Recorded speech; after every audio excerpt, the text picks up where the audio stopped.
Where's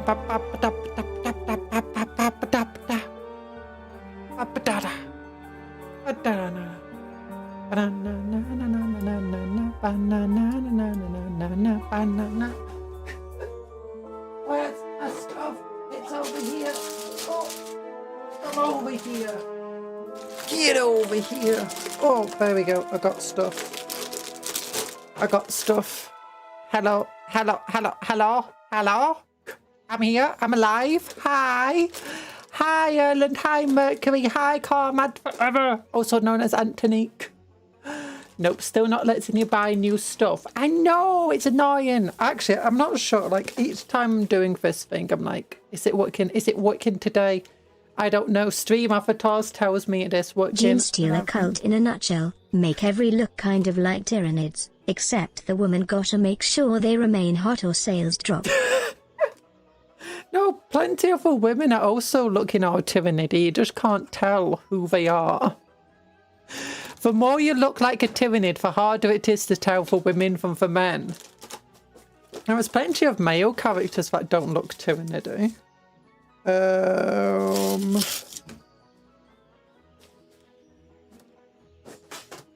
Although it is true that they generally do try going for more body horror when it comes to the male characters, even for ones that fill the exact same role as the female models. So in theory, they should actually be the same sort of seductive. They should be looking like Dracula. They need to release a male Magus character that's like, do you know, Count Dracula? It's basically exactly that sort of thing. We have the Stealers of Jeans, and we have come for your Levi's. Yeah, that's what I just posted on Reddit and Blue Sky. Jean Stealers? Have you seen the price of Levi's in this economy? I'm not surprised by Jean Stealers. Reductors would like to know your location. Also for abhorrent, abominant, aberrant, whichever the character is. Yeah. But I still want to know. I still want to know how a Tyranid tastes like when fried in corpse starch. Probably not very good. I think, what was it, Last Chances? Or might have been Gaunt's Ghost. So I remember reading about them trying to eat Tyranids and were advised not to, since it's for, you know, basically they said the blood was all acidic and you'd probably die and the flesh is poisonous. But I think some of them still tried cooking it anyway and it was absolutely awful. Like, do you know all of those evolutions that different animals have so you don't eat them? Yeah, that's basically what Tyranids have, all of those evolutions just scaled up to 100. One of the things is that when Tyranids die, their corpses are so abhorrently dangerous. They're like some animals in real life, where when they die, they rot into the ground, but rather than acting like fertilizer, nothing wants to eat them, and they just kill the entire ground around them. Nothing can grow around where they die.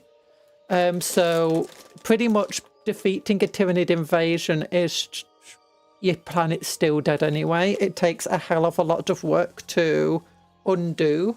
Like, even if you kill the Tyranid invasion pretty well, if you had like a normal Earth-like world and you killed every single Tyranid really quickly, if they didn't get to build any of the towers, they didn't get to digest a planet or anything. Time to splice a cupcake.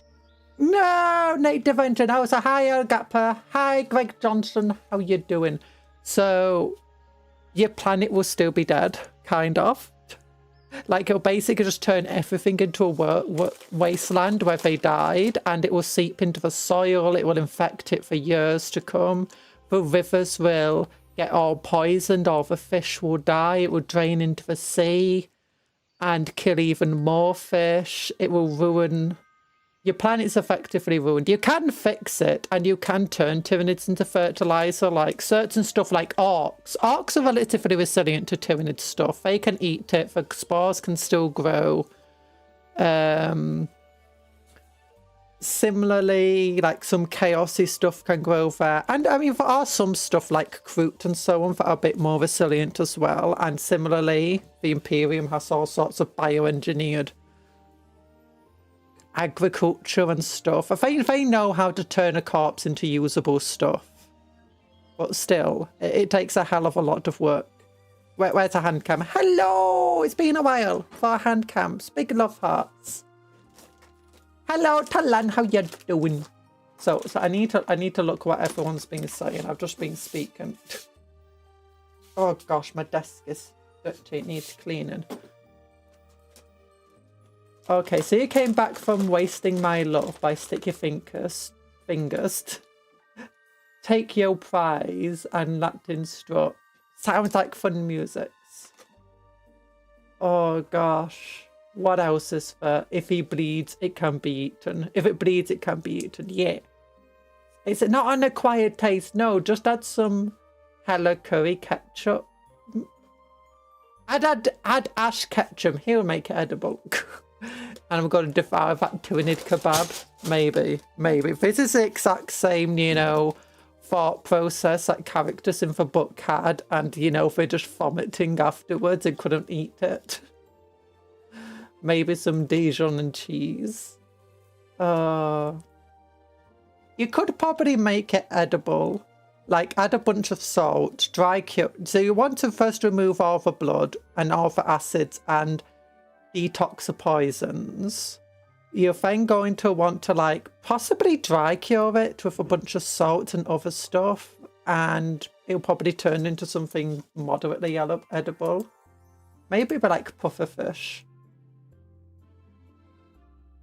What is Conjuror yapping about? The consequences of her going outside? Yeah, pretty much. And Gorgon shows up and skips the whole dying step to poison the planet. Yeah. No, that's the thing. It's just like Tyranids will try to poison the planet, all of them, not just Gorgon. Gorgon's just very good at it. Well, the thing is, if you defeat the Tyranid invasion pretty well, but still lots of so you can stop the Tyranids poisoning or digesting or doing anything to your planet.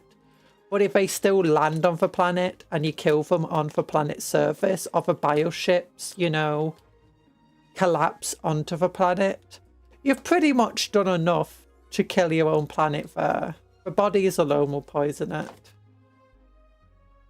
You also came back from Pillow Talk, Synthetic Substitute, and Rubber Band Man. Oh, Rubber Band Man! I'm not sure if I know that song, but I'm pretty sure I heard the name before. Nid Jerky. Yeah, Nid Jerky might work.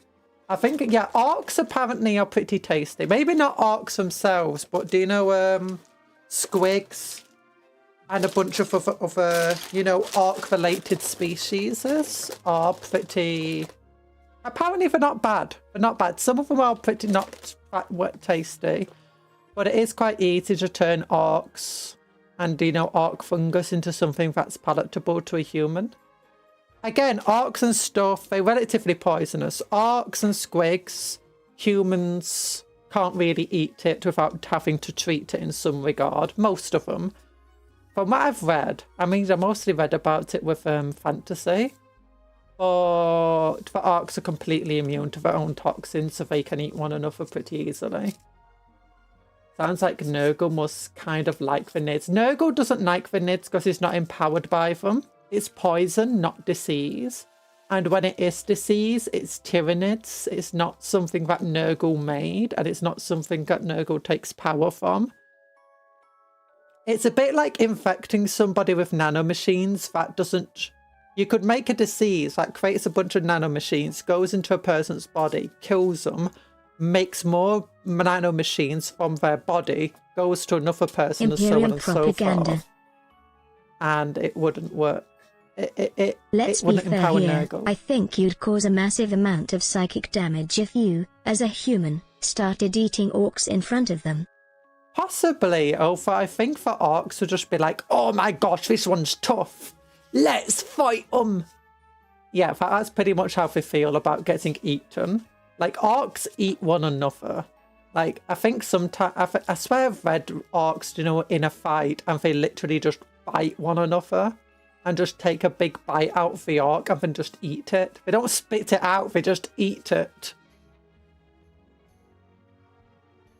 And orcs being, you know, these weird fungus boys, having a bite taken out of them isn't a big thing. Remember, the guardsman convinced a group of orcs that they were orcs. I don't know if they successfully convinced them. I don't know if that's still a thing in lore. Orcs are basically just mushrooms. You have to remember, orcs, especially for a time period when orcs were considered... Humi is embracing culture. Really sophisticated, dat Humi. Yeah. Hello, Vince Falcon. I'm not a banana. No. No, don't eat me. Don't eat me. I'm not an orc. I'm not an orc.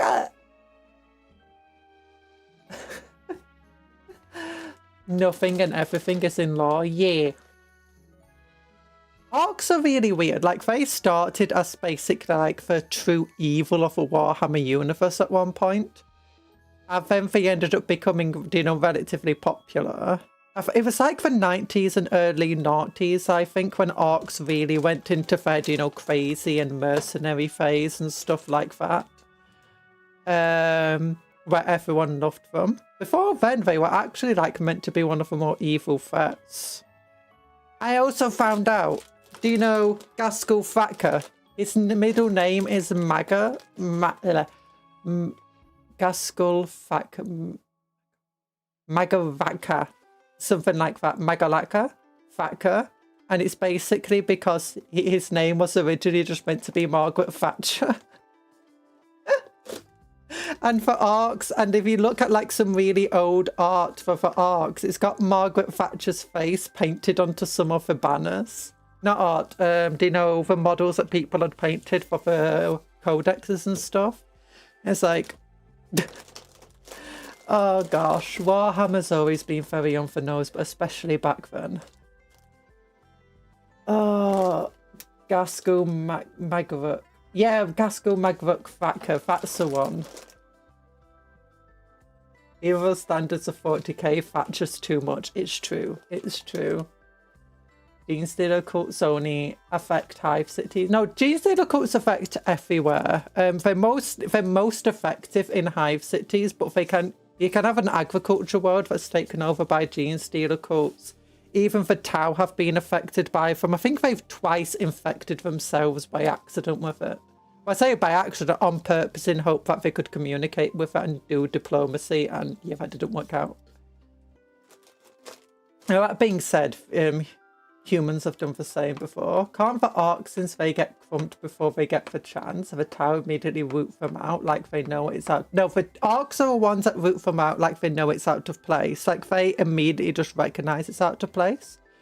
Tau, on the other hand, are hard to infect because of basically a mixture of their low psychic energy and the fact that their society is so heavily structured and basically, do you know, big brothered to such an extent that it's very hard for, do you know, these cults to form without being rooted out. Because, I mean, they don't even have proper, do you know, like relationships and stuff. Instead, you just get given a partner to have children with, and then your children are educated by the state. It's really dystopian, that part, but it also makes it very hard for the Genestealers. It doesn't make it impossible. Genestealers have infected Tau before and have successfully made cults. It's just very hard for it to work. It's similar to certain, like, Genestealers have failed multiple times on certain Imperial planets because effectively the police force of the planet was just too effective. Every time a cult started to form, it would just be found out immediately. Who was the Emperor after? I heard Ronald Reagan inspired. That's Star Wars. The Emperor in Star Wars was inspired by Ronald Reagan. The Star Wars was a mixture of an attack upon a certain group of people who followed a mustache man, and also the Ronald Reagan administration. I think the Emperor-in-law isn't inspired by Reagan. The Emperor from 40k isn't. I think he's more inspired by he's inspired by the Old Testament God, I think, mostly. In a lot of ways. And Catholicism and stuff in general. And various other religion, but I prefer Avanga at times. I don't like either. They're both evil. I also found out that orangutans in Indonesia. Slanesh cults seems greater than Genestealer cults. Slanesh cults are Slanesh cults struggle to infect the Tau even more because, you know, the difficulty of demonic presence of the Tau mind. Oh gosh, I keep dropping stuff. But when it comes to Imperials, humans and other psychic entities, Slanesh cults have a very large chance of farming and going undiscovered, partly because the people who are meant to root out those things are often the first to draw foul to it, like Inquisitors, planetary governors, and stuff like that, and it's very hard to then stop them. Meanwhile, Genestealer cults struggle getting those top people until they've already infected a large amount of the planet. Jess has trouble infecting Tau because the Tau suck and nobody wants to pop to them. You've seen their psycho ladies? I mean, hear them out. Why do people drop? Because they usually get infected. What usually happens is you're minding your own business with a hive one day, and then suddenly you just feel this prick on the back of your neck, and you suddenly start praising the four-arm emperor. And before you know it, you've decided to infect your entire family. Generations in the making. Yeah. Do you know Invasion of the Body Snatchers? Have you ever watched one of those films? I really like the first remake. Amazing stuff. It's a bit like that with a Genestealer cult, except instead of body snatching you, they literally just infect your body with a tyrannid virus, effectively. Yeah. Although they also do body snatching as well, of, you know, replacing people who won't be missed. With their children and stuff. Like, they'll often, like, try replacing children. They'll try replacing certain workers and stuff. It's hello, Clyde. People drive as Genestealer cults. I don't know a lot about Genestealer cults. This is just what we've read. Partly, a lot of what I'm going off is actually what we read in the previous Combat Patrol magazine. So, Inquisitor, that Genestealer body got me questioning. But that's actually part of it. Part of the reason is that they... So what will happen is they'll try to... After they've got their cult formed, usually just by infecting people, the first infected or whatever... Or is it the third or fourth generation? I don't know. I think it might be third or fourth generation or something like that. One of the two, I can't remember. But they look relatively human, and they'll try taking leadership roles in society. And what they'll be doing is they'll basically be saying, hey, look how cool I am. You should follow me. And people go, you know, you got a point. You are cool. Or it's like, hey, do you know where you've been abused by the society and the lords above? Yeah, what happens if we started, like, making a workers' union? And they're like, that sounds like heresy. It's like, yeah, but the Emperor told me. The Emperor said this. For people above us are abusing the Emperor's goodwill. And he sent me a message through my psychic mind, since I'm a psyker, saying that, you know, we should form a union and rise up against the establishment. Yeah, that's what the Genestealer cult basically does. Hi, Nano Fate! Every time I hear the Tower of the Good Guys, I tell them about the time an Earthcast let a Genestealer cult take over one of the planets because he was curious.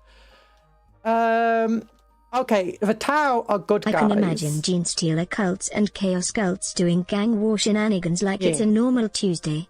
But the Tau are good guys in the same way that the Imperium are bad guys. There's plenty of good people within the Imperium, and there's plenty of bad people within the Tau. The Imperium does plenty of good things in addition to all its terrible things, and the Tau do lots of terrible things in addition to all of their good things.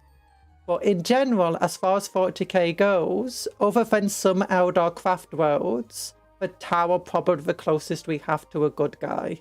Like a good just faction. The other one is Gulliman, currently, and for Ultramarines.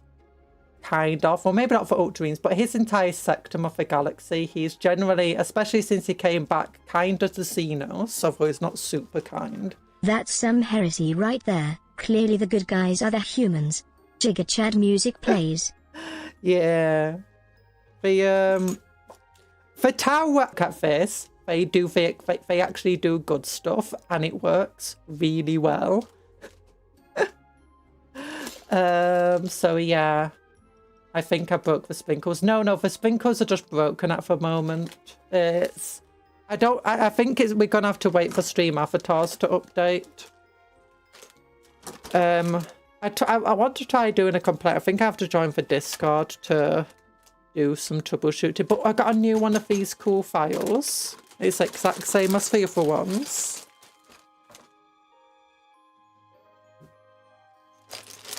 Playing Conjuror in Fortnite instead of doing emotes, she just over-explains 40k lore. Yeah! Forcing Conjuror to floss against her will. What's this? By the way, they added Kizuna AI to Fortnite. No! Don't add VTubers to Fortnite. You'll never add me to Fortnite. Not without them paying me $1 million quids. And then I'll retire and never be around again. Hi, TA. I mean, you could probably mod me into Fortnite. But we got Genestealer cult hybrids. Look, he's got a big old saw. Industrial saw. And also neophyte hybrids. And more neophyte hybrids. Yeah, and what are these guys? Aberrants. Oh, look at all these things. The only thing she hates more than women. No! Why would you say I hate women and old people? I am a woman, and I'll never be an old person.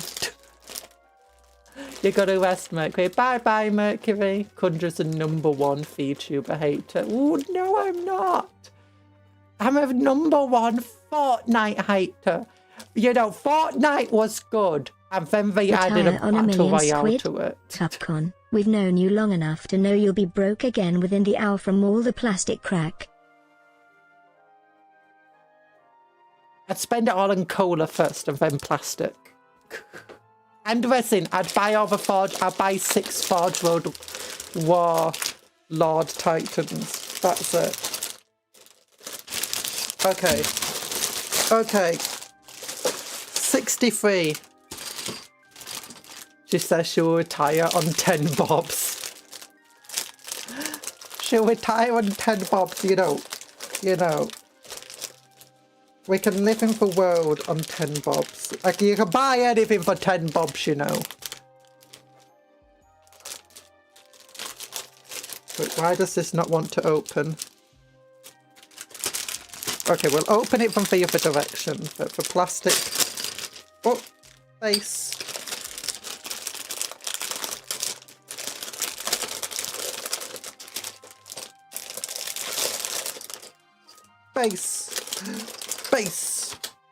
Base. Yeah.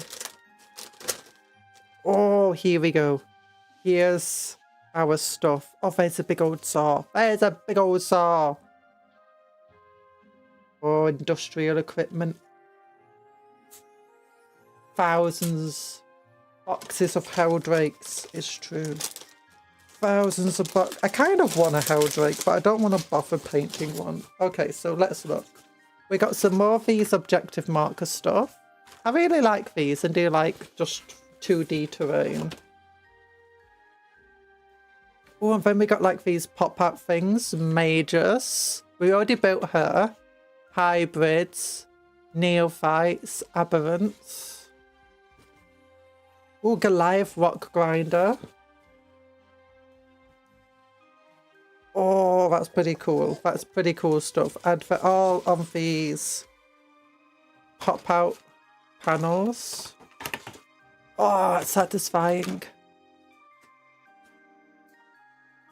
How many models you're building with that through? That's a lot of heads. There's 5 in this. Let's check. I think it's just so that when you're building, you've got like lots of head options.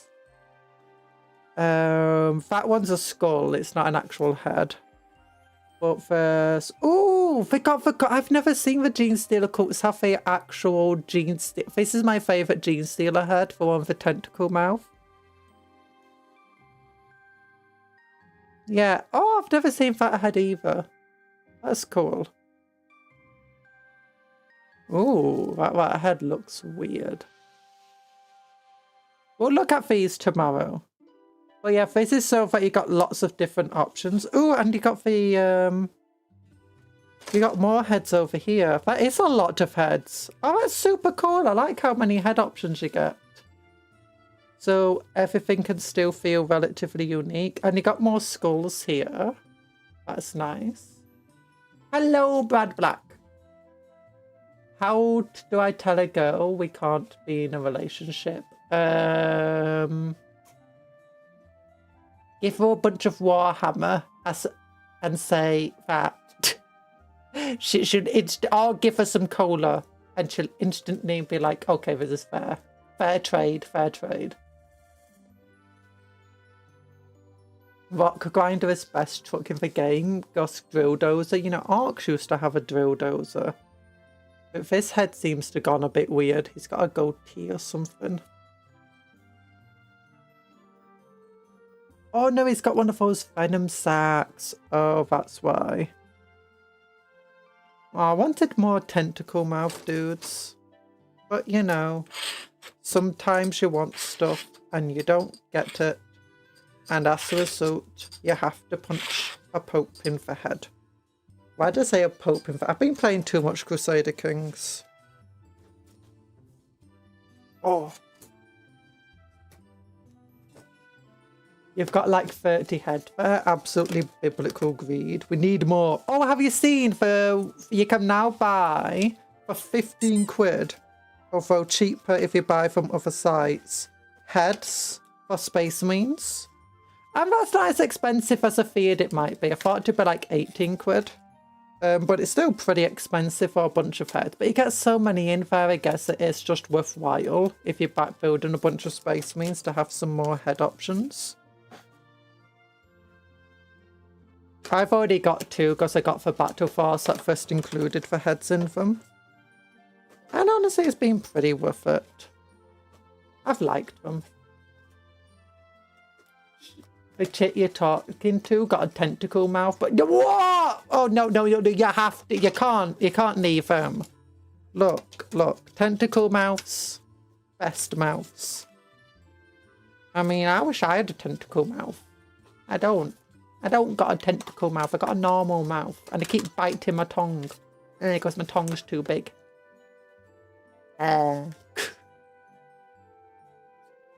Become cat. I'm not a cat. You've got like 30 heads there. Actually, how many heads are there? 1, 2, 3, 4, 5, 6, 7, 8, 9, 10. At most 20. 1, 2, 3, 4, 5, 6, 7, 8, 9, 10, 11. Okay, 21. We got 21. Oh, more of these things. Oh, I love them. I love them. Cupcake, why tongue so big? To lick glue from across. No, it's not big like long. It's just big as in like fat. It's like, ugh. It's constantly.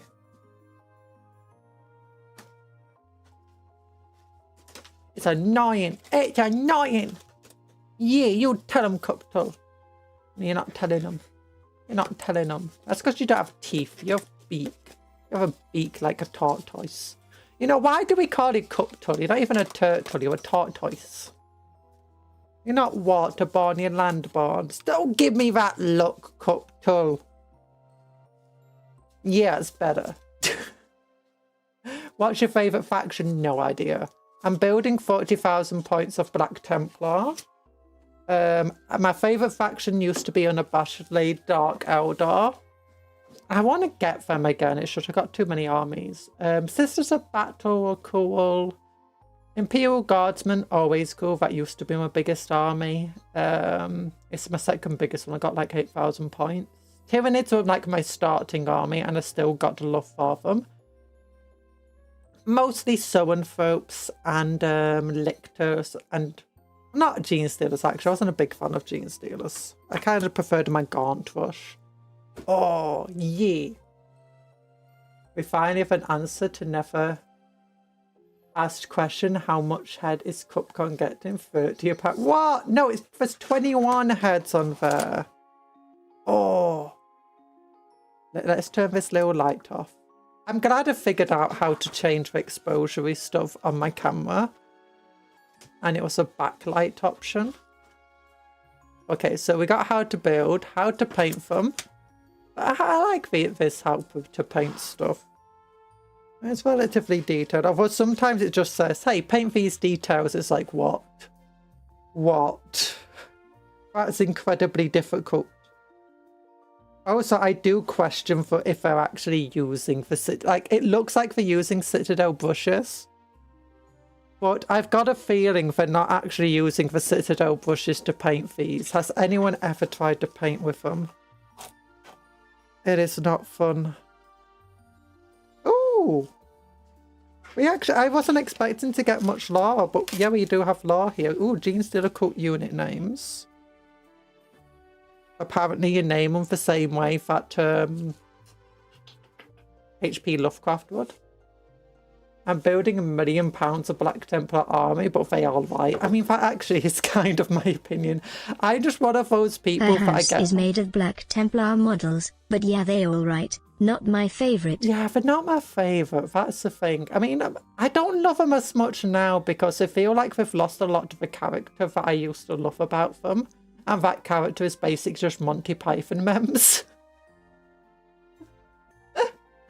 Hello, KNK and Motto, we reading the Union Charter. Yeah! Thankfully not the Gold Union Charter. That goes on forever. Cupcon is mean. She isn't letting Smilex steal a cola just this... No! Don't steal my cola.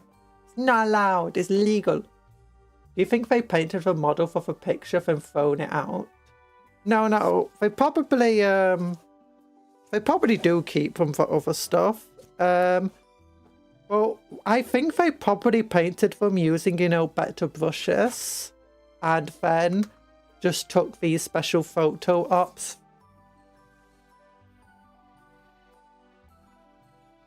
That's one of the other things as well, is when you look at the brush here, they've covered the entire brush in the paint. Almost the entire brush, and you don't want to do that. Although maybe that's actually a good idea. Maybe.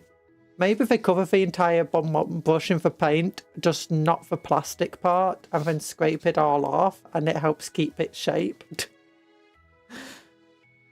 But I don't think so.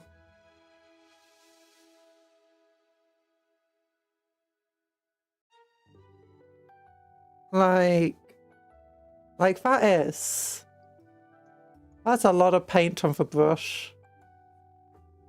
Just get the Squidmore brushes, you can get those. I like the Winsor Newton ones. They're really, really good. Tor is the one who told me about them. Would you live in the Warhammer? I would not want to live in the Warhammer universe. It's terrible. There's like nowhere where you can... I mean... There's nowhere where you can be guaranteed a good life, effectively. I mean, in real life you can't either, but... it's a lot worse than Puff word of the day. Santa. Did you know Santa exists in 40k? I wonder what he would give the Tyranids. Or the Urks. Yes, Santa... The Orcs would probably get coal and they'll absolutely love it. The Tyranids would probably get coal and they'll just eat it. Tau Empire for Eldai. Hi, French Puff, by the way. Puff word of the day. Satan! Well, you put your Alfarius in your older brother's Krieg army. Oh! He hasn't found it yet. Wish my Workish Union gave me cool tentacles. Talan! You're in the Ghoul Union. And you do have a tentacle. That boy, the Ghoul in our Rimworld, does have a flesh tentacle.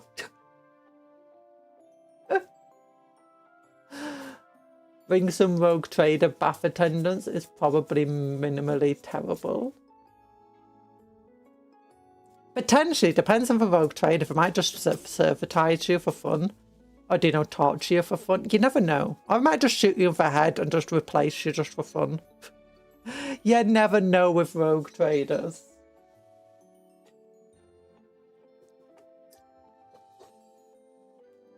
Or the rogue trader be like, hey, let's go to this planet. Do you know, see that space hook over there? Yeah, we're going to go there. And then you get attacked by Genestealers. Oh. If the Elder Empire would probably have a decent knife. Probably. If you would lived as an Elder after the fall, it probably wouldn't be too bad. Unless you were like on Malantine and the doom of Malantine came along. Also, you have to remember that Eldar do full conscription, so yeah, there's a chance that you might just get conscripted. Being part of the Navy sounds... Are you sure? Like, what happens if you get assigned to mop duty on the one floor no one goes on? Or what if you just walk past a reactor one day and suddenly your arm's on fire? And you know you got 79-degree burns? Because you just walked a little bit too close to the reactor on a bad day. I want to be the janitor that cleans the Emperor's floor. Or does he get like mind exploded every other day because, you know, you're too near to the Emperor? Oh. Also, what happens if you just... Also, have you heard about what it's like to be in for warp travel? Read the first chapter of... Or maybe the first couple of chapters of the new Belisarius novel. That one describes like what it's like being in the warp for a tech priest. And that's a tech priest. And they do not like it. But you can constantly hear demonic whispers all the time when you're using the Fox system. And you just got this horrible feeling of unease and, you know, wanting to open the windows and look outside. Like you got voices in your head constantly telling you to do stuff that you know you shouldn't do and you know it's not your voice. And it literally drives people crazy. You want to be for what? Yeah, there's not a lot of good places to be in 40k. I mean, there's actually a lot of places where you probably have a decent life, akin to today, or even better. But they're rarer than the alternative. Like, you're most likely to be born, if you're going to be born a human in the 40k world universe, you're most likely going to be born on a hive world. Like, hive worlds are not the most numerous planets, but they do have the largest populations by a massive amount. Like, think about the fact that if there's 10,000 planets like Earth that never see any war, and they're about the same population as for Earth... Jumps into the warp. Oh hey look, warp spawned horrors beyond my comprehension. Thankfully, brain too smooth. Horrors just slide right off. Yeah. Yeah. I mean, that is kind of, but if your brain's really smooth, you probably don't have the intelligence to actually realise that you're being manipulated by demons and that the voice isn't yours. And as a result, there's a good chance that you're going to listen to those voices and start killing those around you or be killed by those around you. You know, you do something stupid. The more intelligent you are, and the more keen-sensed you are, the more you know, the more likely you are to be safe from it. Because you actually know how to fight it to some extent. You're smart enough to realise these things. Remember, demonic cults first target dumb people. Because they're the easiest to manipulate. I mean, the other option is if you're a servitor or if you're incredibly heavily modded, in which case you might just be fine. Also, people who meditate a lot and like they have an incredibly strong sense of will and self-control and stuff, apparently are, you know, But they're just capable of shutting out all the demons and feeling fine. And even if they like have a breach of a warp shield, they're going to be like, yeah, who cares? The demons aren't going to get into my mind. You'll probably still have a demon getting onto the ship and trying to kill you, but they're not going to get into your mind. There was a book I was reading a while ago that they had a demon incursion on the ship. And what happened, I tell you. There was a demon incursion. They fought off the demons. It killed off a bunch of people. Most of these people weren't very intelligent. And yeah, it turned out he got infected by a demon. He was possessed by one. He never knew. Because he's not very smart. Yeah, he wasn't a very smart character. He never recognized the issues. And he could have actually been saved and fixed. That's a fun thing, is all it would have taken is just one quick ritual. Like, yeah, they could have shot him in the head, but they'd be like, oh, so it's actually just easy enough to expel the demon?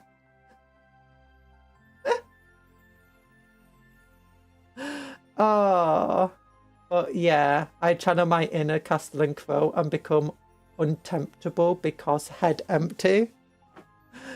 Yeah, if you meditate, a lot of Space Marines also aren't good enough at meditation and stuff to do that sort of thing.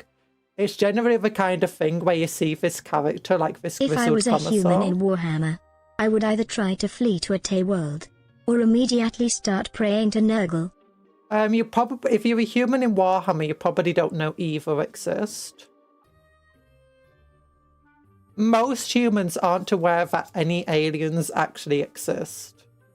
Or they are aware aliens exist, but they're not even aware of what aliens exist. The most you probably know about is orcs. What you do know about the Xenos is probably just that they're all evil and terrible and trying to kill you. And you probably don't know anything about chaos. If you're lucky, you might have know about the Eldar. Yeah, most humans are not educated enough to know what's going on beyond their own city, let alone what's going on in their own city, let alone what's beyond their own planet.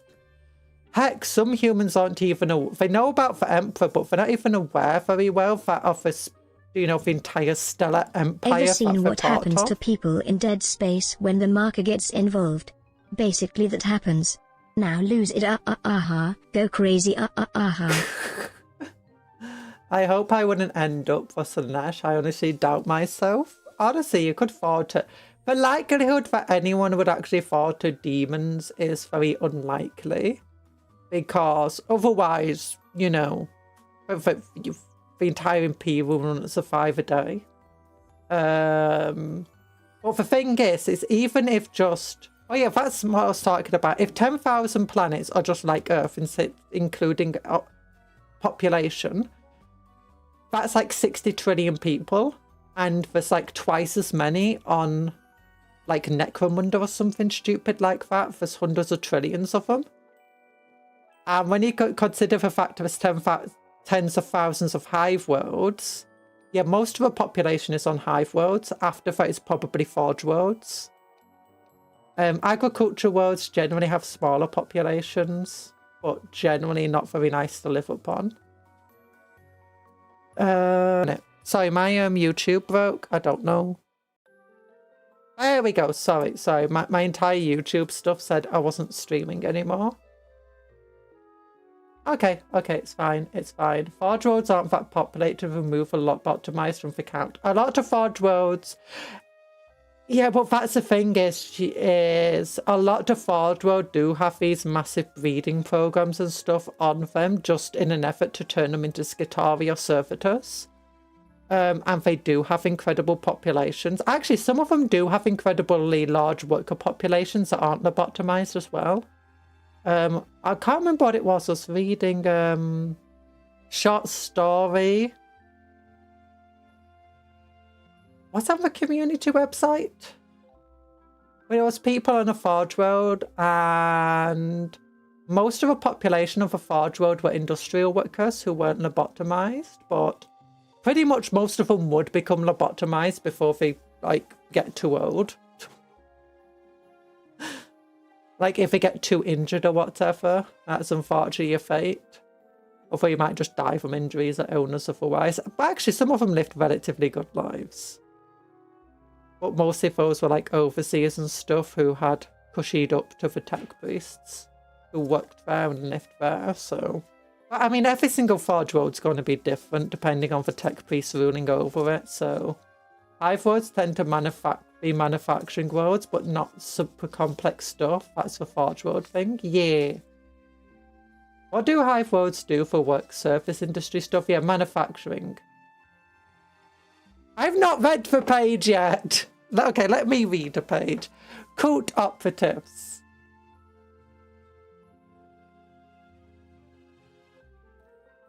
Genestealer cults operate in the shadows, fighting a carefully orchestrated war against the planet's rulers.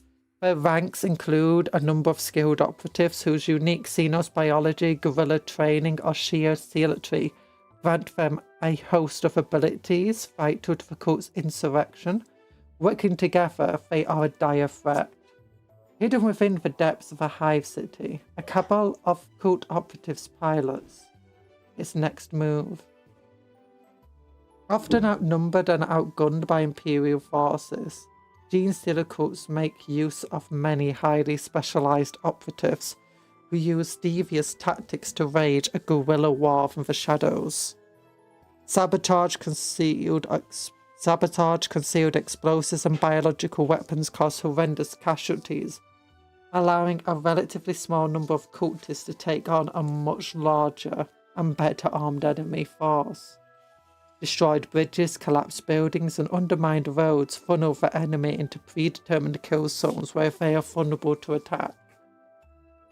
48 minutes into this, we read one page. Smile X for new Chaos God. We are pretty chill and you get free loot.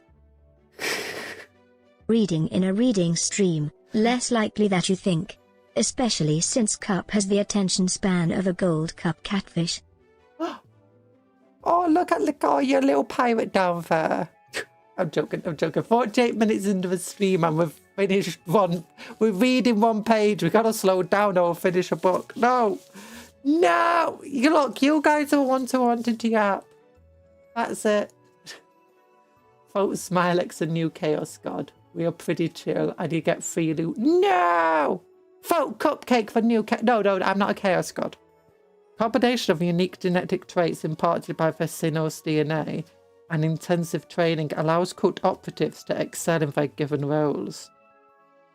Some specialists specialize in strategy and coordination coordinate the cult's efforts from afar, while others are skilled gunfighters, inspiring their brethren with heroics and leading from the front. Some are experts at hacking Fox networks, sowing misinformation amongst the populace, or cutting out enemy communications. Whatever their role, each works to further the cause of the Patriarch and the cult. The Primus is a brilliant tactician and military commander who leads a cult in its battles to wrestle control from the host planet. Do you think Genestealers shave their head to look like that? It comes naturally. We read about that last time. I thought that was a Clan Eshin Skaven then. I'm like, what's Skaven doing in here? Nexus, best model. Because you get to have Warhammer World on the battlefield, which implies it's about to get destroyed. Wait, Warhammer World of the battlefield?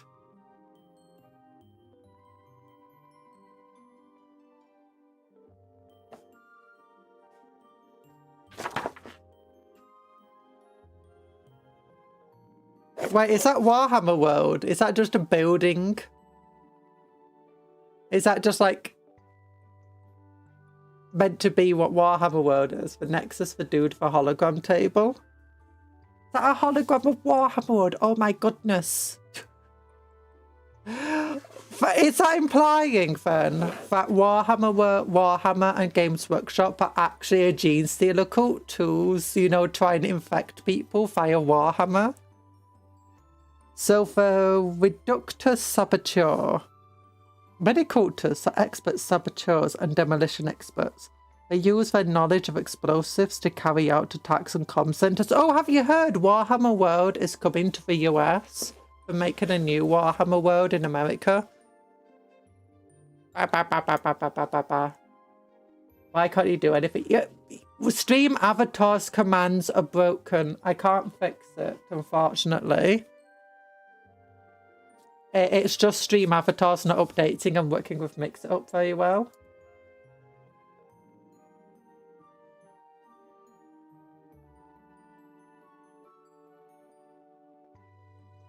Look at that. Oh, wait, look. Oh, Titus is being painted by different people. But Warhammer World. Warhammer World coming to the USA over here near Washington, apparently.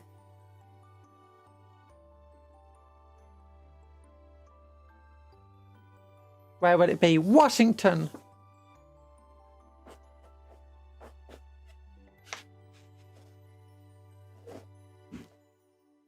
Warhammer World is just a big store. Warhammer World of the UK, it's got a pub inside it. It's got a restaurant. It's got tables you can play at. It's got lots of stuff on display, including historical stuff. It's got an M113 Gavin painted up as a rhino outside. And it's got... And it's got models you can buy. I think you can also buy Forge Road models there. Washington, D.C. is actually quite nice aside from the traffic. It's also got some really big, obtuse building there called the White House or something. Sounds very silly. We should burn it down.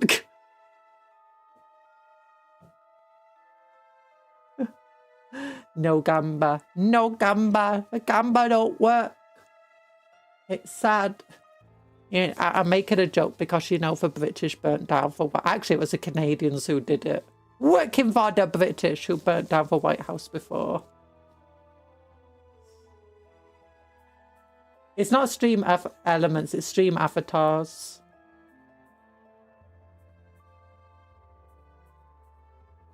Yeah, maybe I should just not have the stream avatars on. It works in the fact it recognizes you here. It's not working with Mix It Up right now.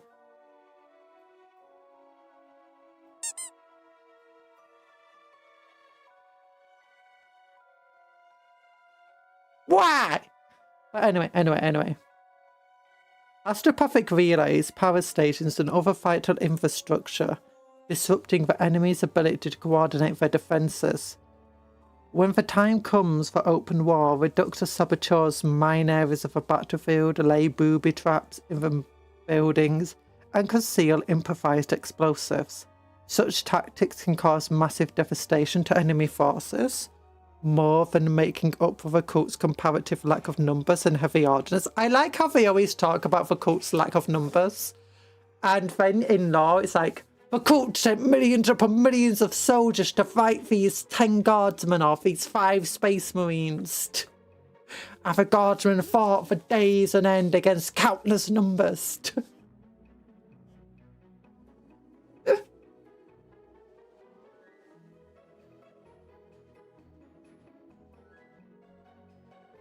We tried that last time.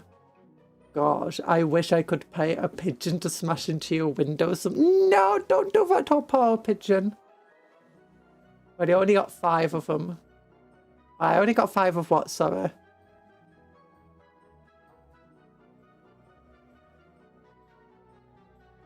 Oh, 5 space marines. You know, to fight against the cult. Yeah, but in the lore, it always seems to be like the cult just has endless numbers to throw at an enemy that has very few numbers. No, we got like 16 dudes now. We got the psychic lady, we got foes 5. Oh, no, like 21 dudes right now. It's so, and I've also got 10 Genestealers.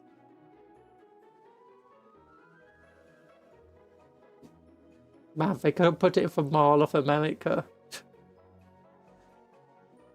Sanctus are masters assassins with tiny little baby Genestealers that follow them around and make the entire, you know, assassin work much harder because it keeps standing out. who often work alone, or with a little baby Genestealer behind them. They operate with great stealth, infiltrating enemy strongholds to seek out their targets and strike them down with precision. They know that a single well-chosen death can often change the fate of a world. But that hole was cutting off part of the word. Political and religious leaders, military commanders, and those who simply know too much about the cult's activity have all fallen to a silent blade in the dark, or a single shot fired from the shadows before they were even aware of the dangers. A biophagus. Warhammer World is like a bigger shop with a pub and a restaurant and a little museum and an army vehicle. Maybe those were games of Apocalypse. I love the sniper version, guys. Then the little Genestealer is acting as a spotter and he's so cute. Oh, there's a sniper too. That's cool. Which Coca-Cola flavours do you like? Like the special flavours? There's only one flavour. Excuse me. There's only one flavour of cola, and that's cola. All other flavours are better, although cherry flavour's pretty nice. I do like me cherry flavour. Hi, Tor. How you doing? Hello, Banry. You gotta go now. Bye-bye, Dr. Smilex. Where's my tissue? My tissue gone wonky. Tissue. No tissue. Come back, tissue. Where did it go? I had it like... I've heard this.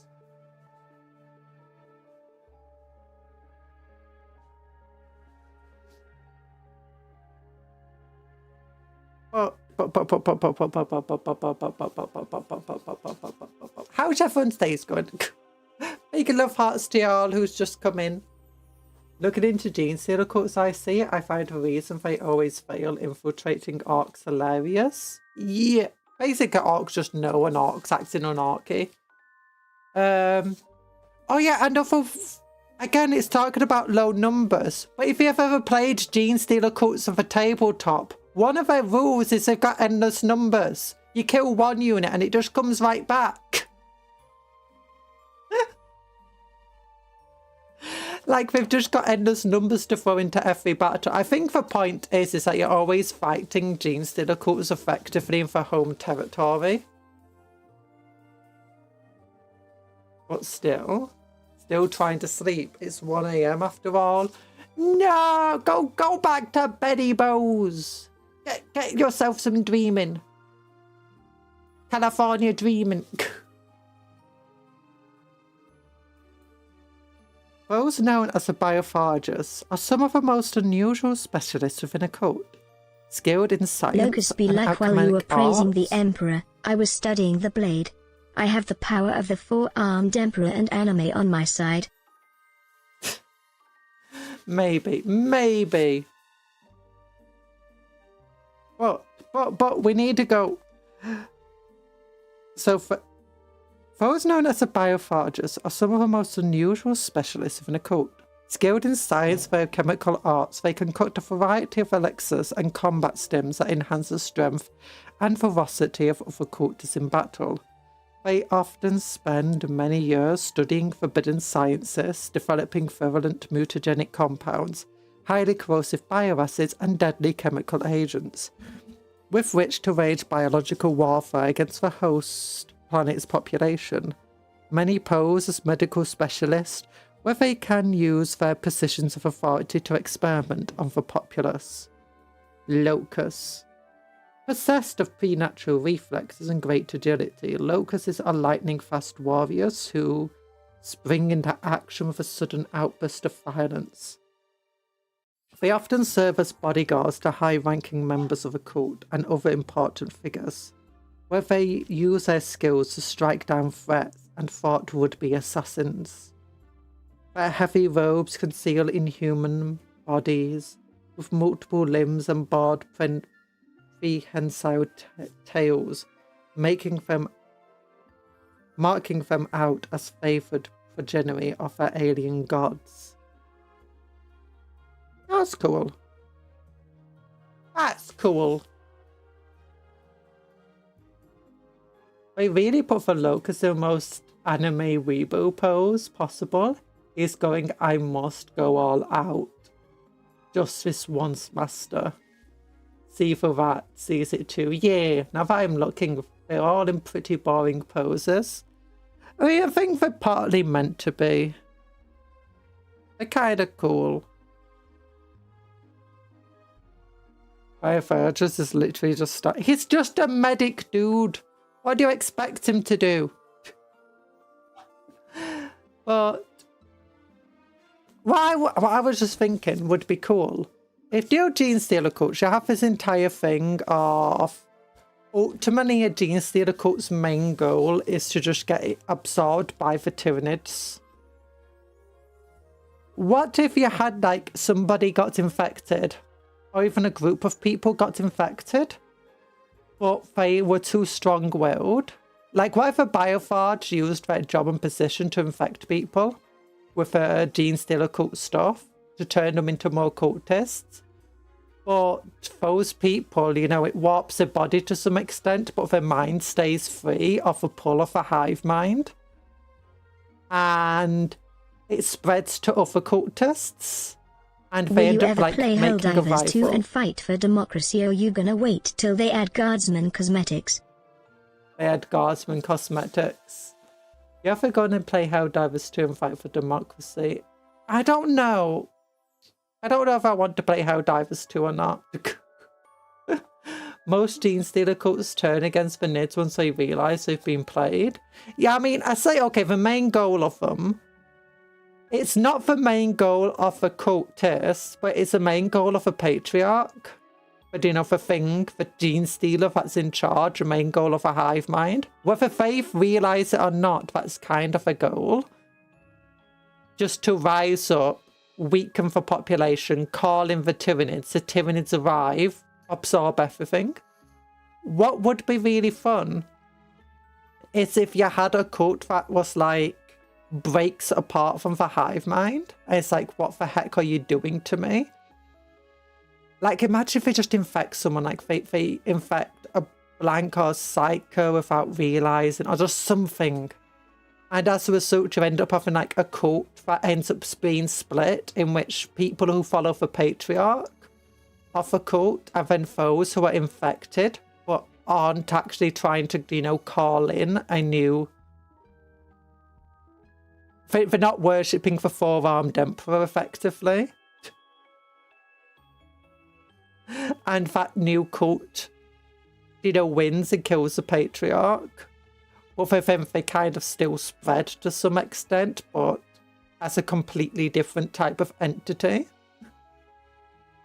Something that evolved from them. If you lost the patriarch, then maybe, but then as soon as the fourth generation comes around, it all goes to poop.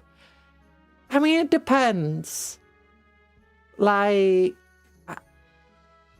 it's a will of a patriarch so domineering that it will dominate anybody's mind? Or is there a potential that there'll be those who get infected, it just won't be able to dominate, even if they are infected? Because I think that must be the case to some extent, which is probably one of the reasons why it's not just that Arcs sense that other Arcs are acting unarchy, but it would just be, as soon as like knobs and war bosses, you try infecting them, it's probably not going to be able to dominate the mind and, you know, enslave them to its will. I imagine the same goes for things like Space Marines and other stuff.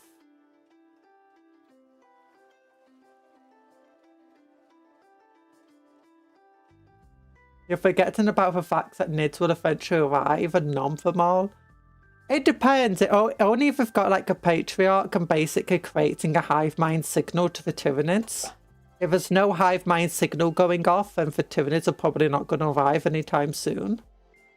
Or they're just going to recognise that the cult's all weird.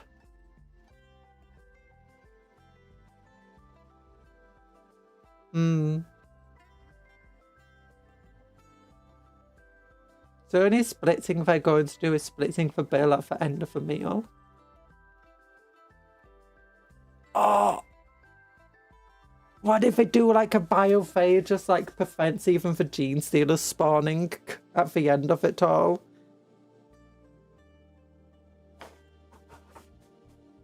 But it would be fun if it was like a detachment that was basically a Genestealer cult gone rogue, where they killed the Patriarch, and you're not allowed Genestealers in the team because if a Genestealer gets... But you're not allowed to use the Patriarch, you're not allowed to use Genestealers. I think that would be pretty fun. But every Patriarch starts as just a normal Genestealer. They all have the capacity... I know, but... If a Patriarch can't dominate... So if you have these people that can't be dominated by the Patriarch, and they kill the Patriarch, then all they're going to do is once they find another Genestealer, they're just going to kill that Genestealer too.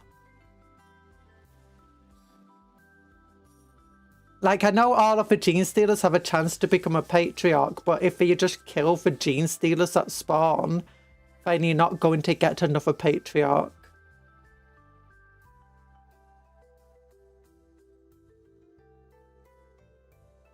That would be... I don't know, it's just a fun idea I was thinking of. I don't know if that's kind of possible in the Genestealer cults, or if they just will stamp out that sort of thing immediately. With how the cults are built, you're not going to have... Even if a few do start turning against the cult itself and the Patriarch, it's just not going to be enough to actually win. The Genestealer sub-faction. I mean, actually, that would be pretty fun. I think it would be fun anyway. Like one that's tried to break free or whatever. But because of they mutated and stuff and they're still a Genestealer cult, they were basically rejected by everybody. It would just be a cult. They would just be a mutated cult.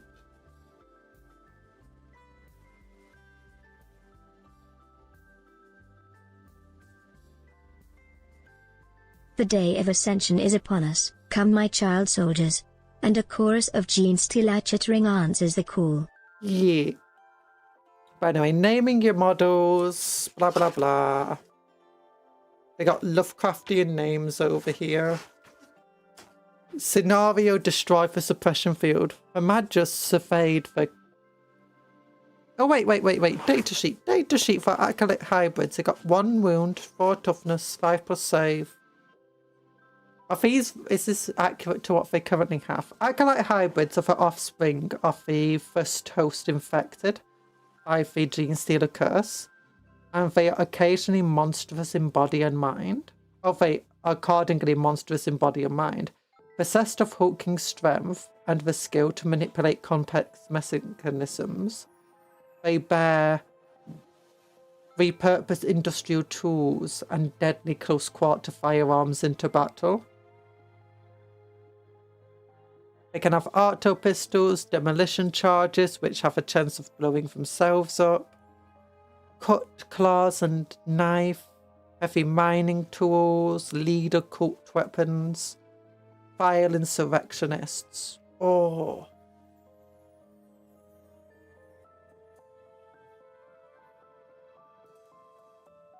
With the eyes of a cultist, the pure strains are literally their children. Yeah. But what happens if you hate your children? Like, what happens if they tried infecting some just psychopathic person who's like, I don't want kids? What the hell? To one psychopathic person? No, a normal person doesn't want kids, but also like an absolute psychopath to the point where they would kill their own children if you tried forcing them to. And they're also strong-willed. That sounds normal in 40k. Oh... Each time a model in this unit makes an attack, re-roll a hit roll of 1 If a target of that attack targets an enemy unit within range of an objective market, re-roll a wound roll of 1 as well. Also, I mean, people in real life are willing, you know, to, you know, do bad stuff to, you know, get rid of the children just for weird defects or whatever, or what they consider defects. So it makes sense that if you had like a Genestealer cult and it's like, oh, a child came out weird, I'm just gonna throw it into the oven and you know, try again.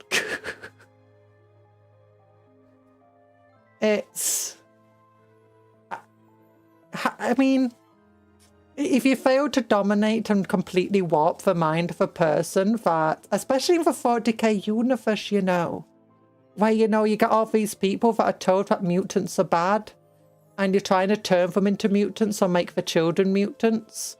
If you can't dominate the mind well enough, and they're not, any children they do have that are all mutated, they're just gonna, you know, they're gonna throw them into the oven and make some good old corpse torch on them. Because they're mutants.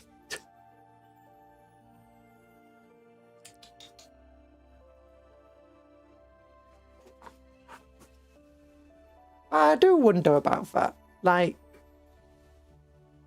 I mean, because you do have that entire thing of in the 40k universe of demons can try dominating your mind, but a strong mind can withstand it. And you can only think that must also apply to like cults and stuff. But because of how Genestealers work, it's more like a virus than it is, you know, just a demon trying to take over your mind or whatever. So you could mutate somebody, but you're not necessarily going to break them. And how does that work? Like, what happens if you started a cult on doing like a shrine world, where they teach every single person and make them so, you know, psychotic with a glitchy stream? Is your stream glitchy as well? My stream was being weird earlier. I say my stream, my YouTube side. Oh wait, the Acolyte box also builds a Metamorphs, very cool. And when NIDs come near the cult, the NID DNA in those guys goes haywire and they become more NIDy. Okay.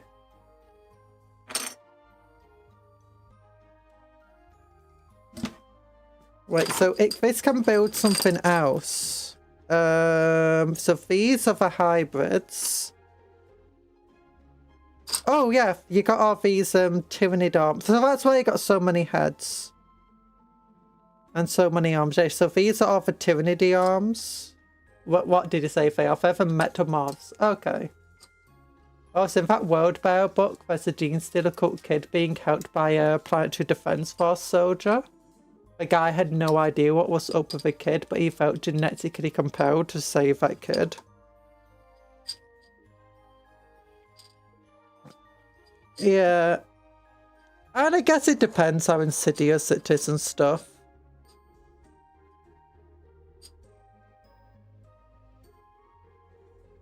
But it's...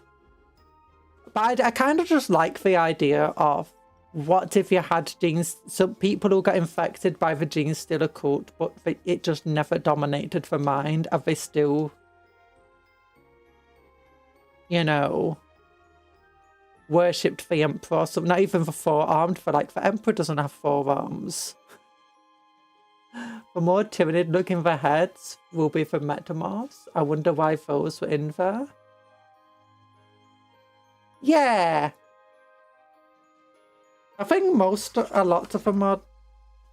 Are there a few units that can be made into multiple other units? I love the idea of a Genestealer cult that survived its own Ascension Day now and has to grapple with what the boop do we do now? I know there's Genestealer cults that have survived the Ascension, but it's like the Tyranids were like, you know, you're really, really good.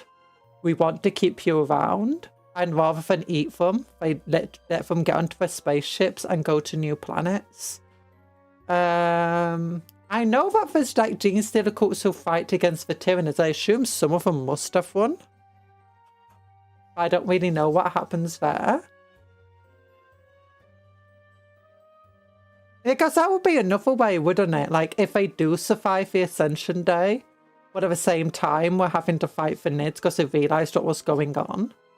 Like, what happens there? Like, I mean, I was thinking about it, Genestealer cult, but you don't get mind dominated. Yeah, but what about Genestealer cult, but you do get mind dominated, but then the Tyranid reveals itself for what it is, and you survive it? I feel like there needs to be something there. Like, you can't have a patriarch at that point, so you can't have Genestealers, but like a data sheet that's just specific, not data sheet, a, oh, what do they call them again? Not stratagem.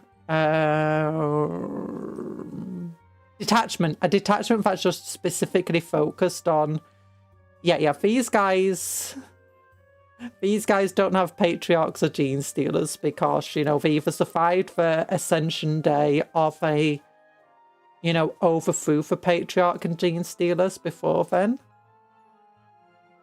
Where we've hunted by the Empire.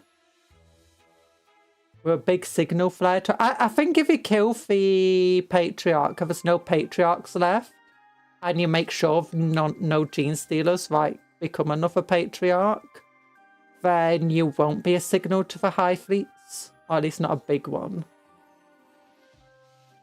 Ascension Day isn't anything to do with the proximity of the hive mind. It's more of a time is nigh kind of event. Yeah. Okay, for the final day then. What happens if they do survive the final day?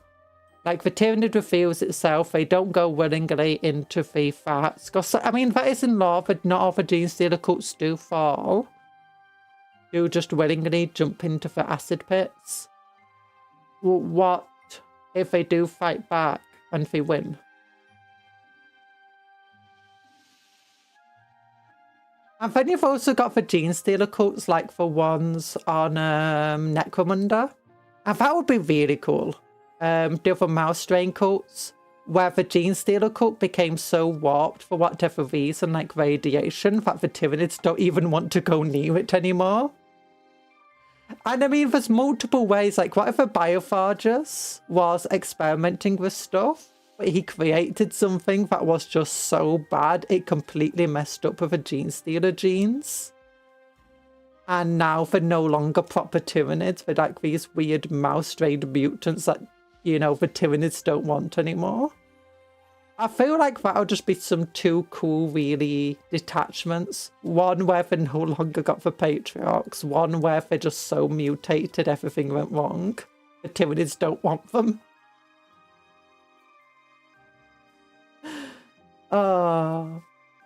I don't know.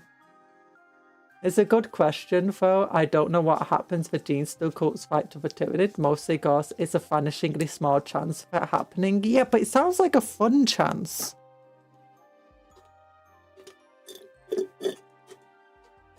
And like, what if a patriot, like,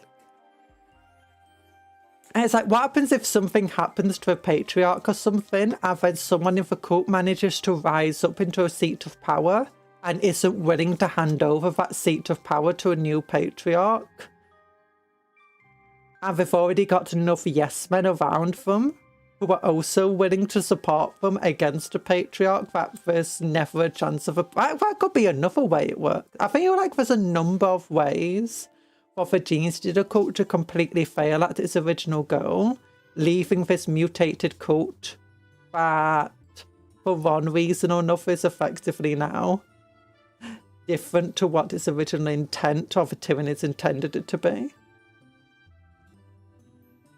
The Major surveyed the cavernous generator room under the Imperial Research Facility, her face contorted with frustration and discomfort. The uprising had been going to plan, and the facility had fallen easily, isolating its power generators and inciting mutiny amongst the Astra Militarum guards. But paid to that. Wait. Put paid to that.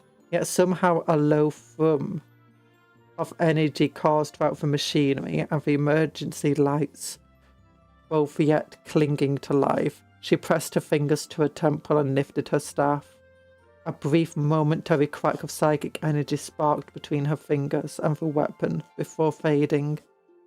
Come acolytes, there must be a secondary source of power. If it is fight tool, it is fight tool that the psychic suppressant is deactivated in anticipation of Ascension Day. Oh, demons would be another way to stop the Tyranids. Like, do you know, for demons and stuff? You know, for more psychic stuff going on, for more of the demons have a chance of popping about. The Tyranids are making all of these little psychic dudes. Imagine if that results in the entire patriarch and stuff. I'm not saying there isn't an Imperium loyal planet that is a former, or even current, Steel occultist planet. I just don't know where it is. I know. I feel like we could... I feel like there's a lot of potential lore too. Oh, not experiment with. Yeah, to experiment with. There's a lot of potential lore to work with for Genestealer cults.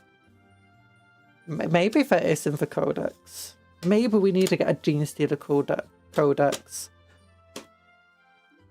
But Acolyte hybrids scattered into the... Oh, sorry, just give me a moment. There you go. Sorry, stuff occurring. Acolyte hybrids scattered into the dark recesses of a generator room. Industrial tools screaming and grinding as they took to cleaving through the power cables that still remained intact after the frenzied sabotage of the days before. An explosion rocked the chamber from the far side of the hall. The Magus dared hope that one of her acolytes had perhaps cut straight into the backup generator, but hope was short-lived as the smoke dissipated. The unmistakable silhouette of heretic Astartes could be seen lumbering through a breach in the rockcrete walls. It seemed that matters were now far more complicated. Acolytes repel these intruders, she cried, for the Star Children! For the Star Children! If anyone knows, please inform me. I want to go talk to them. Load psychonic torps into the ship. I'm just going to talk to them. Yeah! Oh my gosh, this feels unfair. Havoc's Legionnaires and a Hellbrute against 5 dudes and a priest. Wait, what are you even meant to have? Yeah, there's a Hellbrute over here.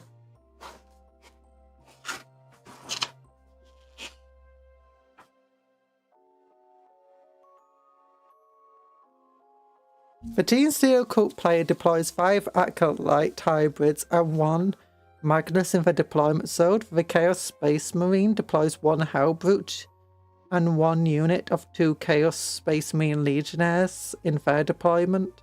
Oh, so just 2 Chaos Space Marine Legionnaires. Players roll off to decide which player goes first.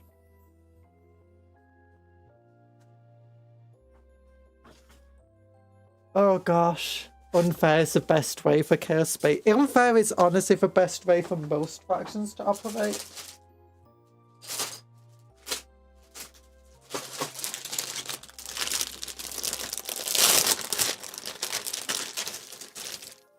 So we got some hybrids here. No neophyte hybrids. We've got, you know, normal heads. We got shotguns.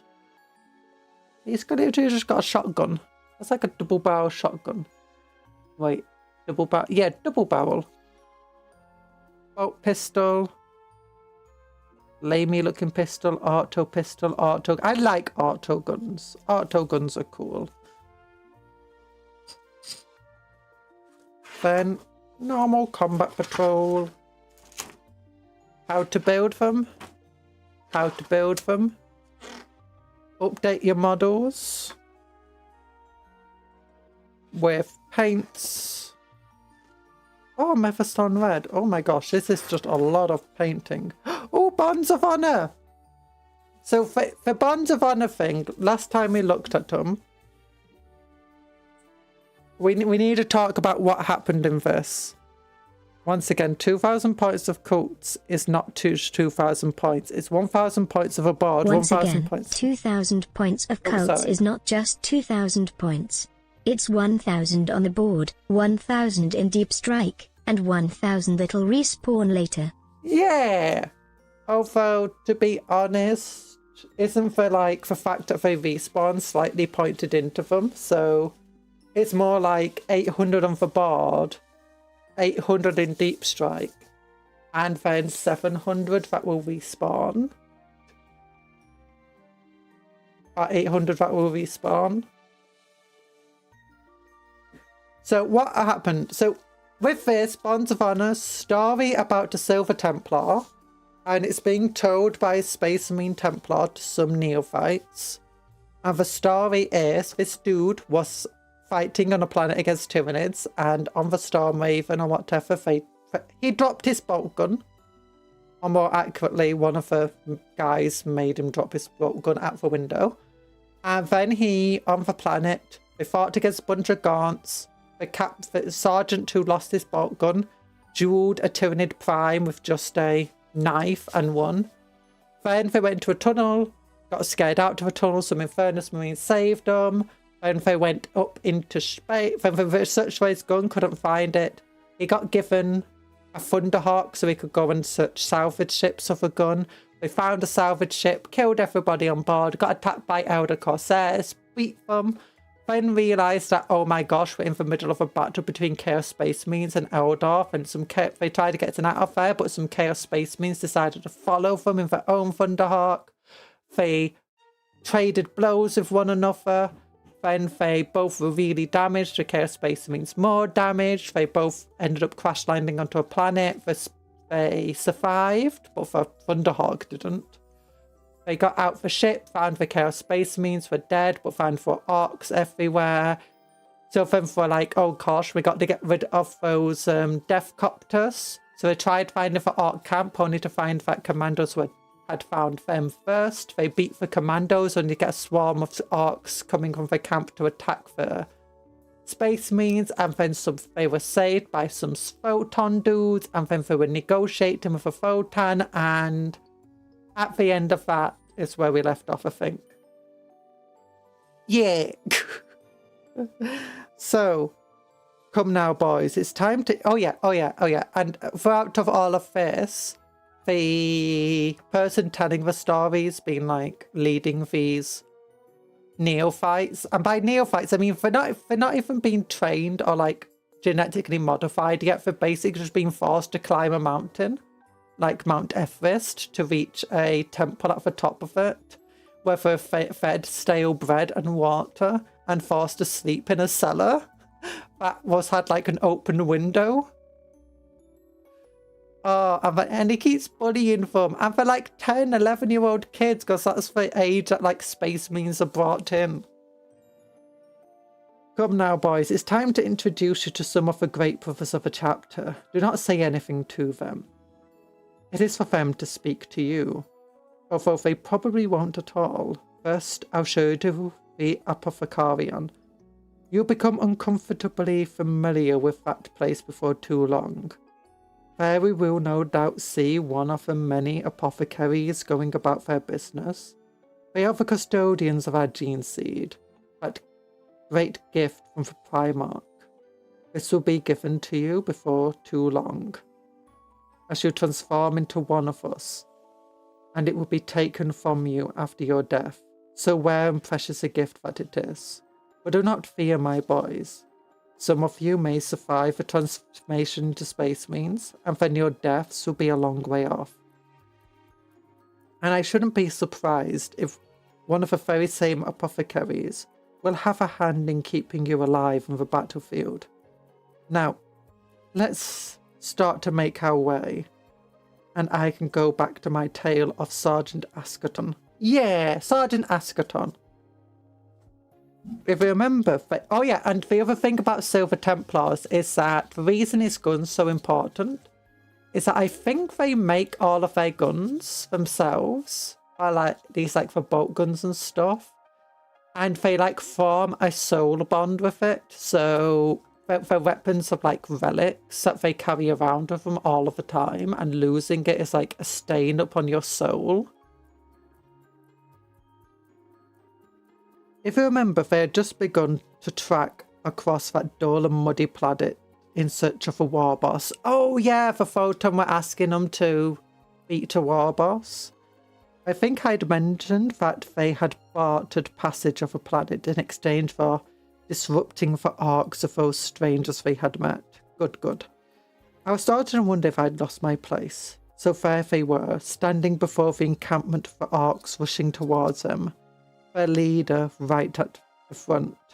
He was a colossal beast with more neck than head, and teeth than you could have stuck in the ground and used as a fortification. He hollered and bellowed, his voice ringing out like a war horn even over the screaming of a horde. And for none too quiet either. A disarrayed mob clanking and yelling with every step. There's nothing for Askerton and his battle brothers to do, other than these to boys trust... need to take some lessons from the Black Templars and, by extension, the World Eaters and chain the weapons to their arms. I mean, possibly.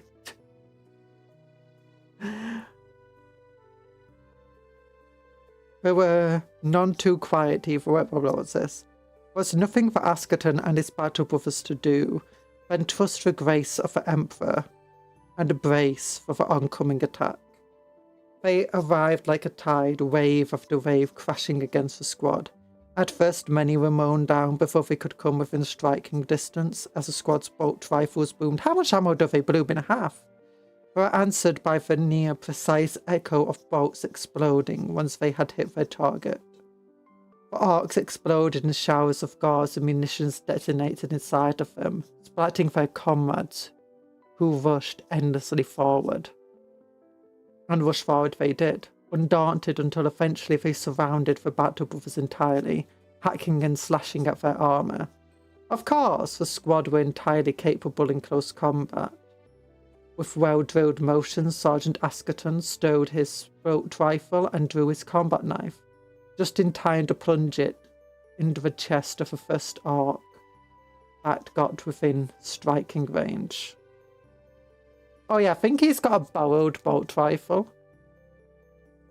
He drew it out, the blade dripping with gore, and stabbed again and again as the arcs kept coming. How did he get his bolt rifle? I can't remember.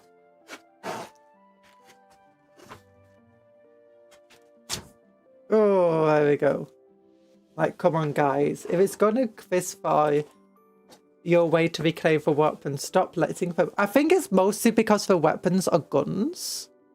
And, you know, with guns, the issue is that they don't want to... I mean, you can beat your enemies over the head with them, but they don't want to because, you know, it's a precious little weapon. So they want to keep it all nice and shiny, so they want to put it away and use combat knives and swords and stuff instead. But, you know, they can't. It would be cool that, you know, you could use a master-crafted bolt rifle on a sergeant. Oh, that would be so cool. Like, equip you... Instead of getting, like, a chainsaw or a power weapon or something, if you could equip them with master-crafted bolt rifles. Like, for basic bolt rifles, they just do 2 damage at attack. Maybe get 3 attacks.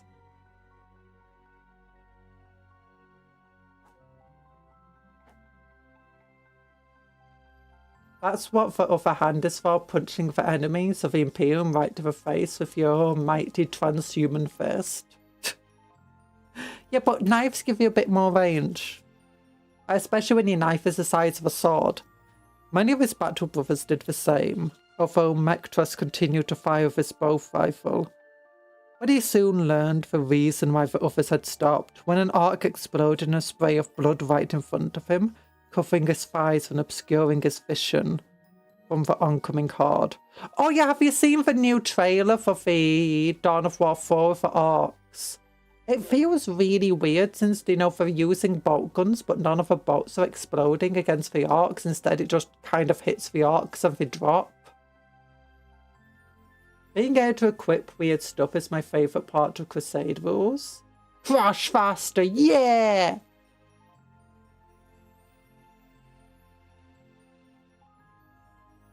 Oh. Luckily, they were pressing so close that there was no need to see. He had only to strike out in front of him, and he hit a new target every time.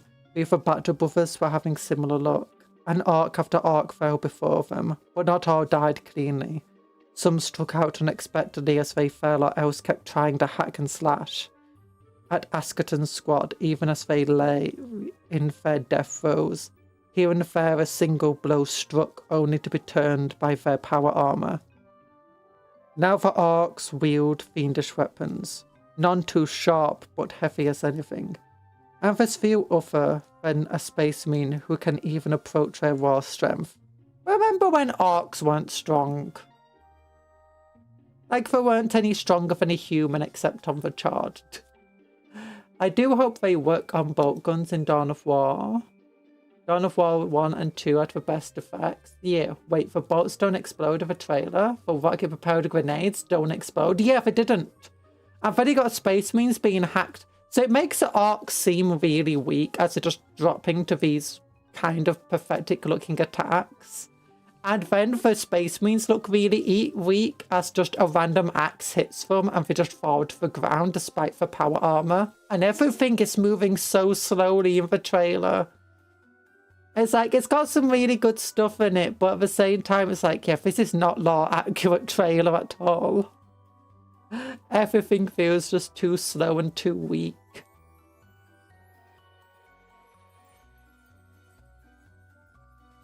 But I mean, that's kind of what Dawn of War feels a bit like anyway. Like, I remember playing Dawn of War 1, and you could, I think it was 1, it might have been 2, and you could throw so many space marines into a single battle.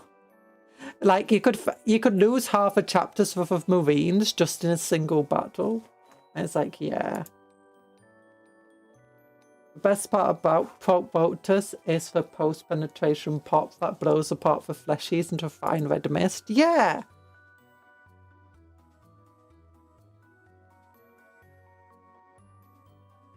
When a brute like that swings such a blade, it can make a dent in many fine armours. Although it's not generally that successful against Ceramite that we were. And even though a few got through, they left little other than the odd scrape here and there. With the fighting so close and so many blows landing, it was only a matter of time before one of them struck true. You may expect that one of the larger ones would be the first to have an impact, but it was one of the smaller ones who made the first successful strike. With a Darian stood before a mounting pile of bodies, and with a crush it was difficult to tell whether there was any ground left for him to stand on. Perhaps he was standing atop of a heap of orc corpses, and he struck down yet more as they approached. But one of them slipped through and swung at one of the armor's few weaker points, behind the knee. With a roar of anger and pain, Darian brought his fist down on his attacker and crushed his skull. But the damage was done, and he stood rooted to the spot as though any movement would make him topple. Though he fought on, his movement slowed, and every effort made him snarl with pain. Just like that, Squad Askerton had begun to come undone. They pressed in to support Darian as he stood still fighting but immobile. And they closed in, so too did the orcs. As they closed in, so too did the orcs. The beasts began to scramble over each other so that their blows and shots were raining down from every conceivable angle. Soon the Battle Brothers felt as though they were being buried alive under the crush of orcs. In that moment, many of their thoughts turned to darkness, and they first began to doubt that they would complete their mission. But then something happened that would completely turn their fortunes around.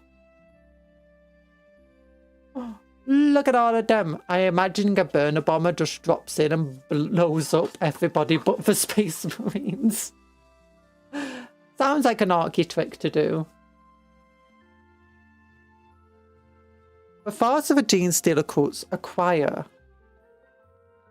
their weapons from diverse sources, sometimes stealing them, sometimes adapting other devices, and sometimes fabricating them from scratch. Yeah, they build their armories in secret, preparing for their uprising when all secrecy is thrown off, and they can finally attack in force. As the uprising begins, the Genestealer cults overwhelm their former oppressors. Oh. Wait. Why is that Space Marine? You can't see the other Space Marine got a page ripped. Oh, there's the... Oh, for Death Watch. For Death Watch.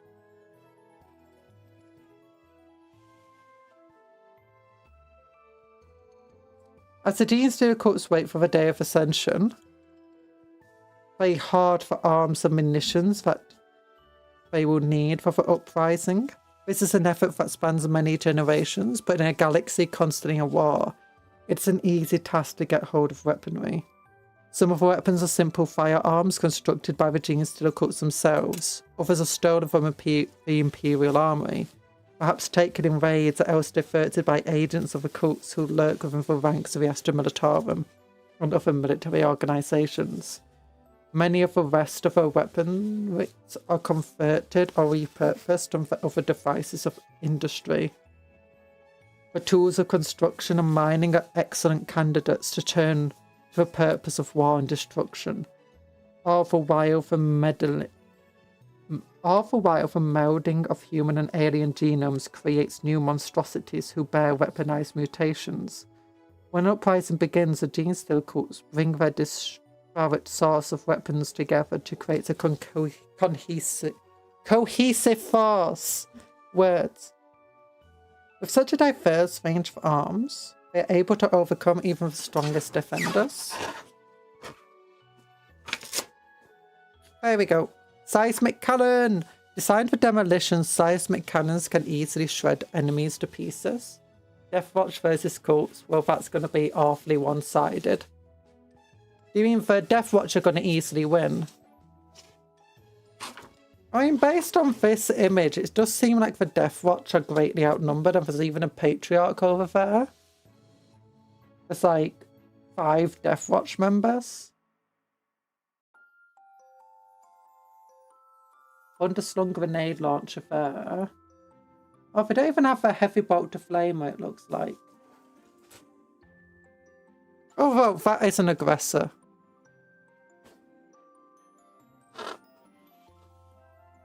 It's like for 1 in 20 times the Deathwatch rule will actually work. Yeah. Anything that can cut through rock will defeat armoured foes with ease. Heavy mining tool. Demolition charges. I like how it's actually giving you what weapons are what here. Demolition charges are used by the cults to destroy enemy infrastructure and vehicles. Purloined Imperial weapons. Hybrid firearm. Last gun shotgun. Last gun shotgun! What the heckers? Oh my gosh. Last gun shotguns and all the other sorts of weapons are used by the Genestealers. Is that like a last gun with an underslung shotgun? Or is that just a last gun that acts like a shotgun? See, knows me neither. Webbers fire sticky strands that can choke and entrap enemy shoulders. I have no idea what a Webber is meant to be, and why do the cultists get it but like no other Imperial unit uses it? Actually, wait, don't the Arbiters or something have Webbers?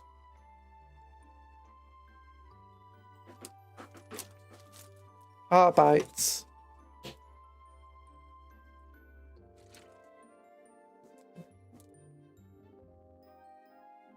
Heavy stubber.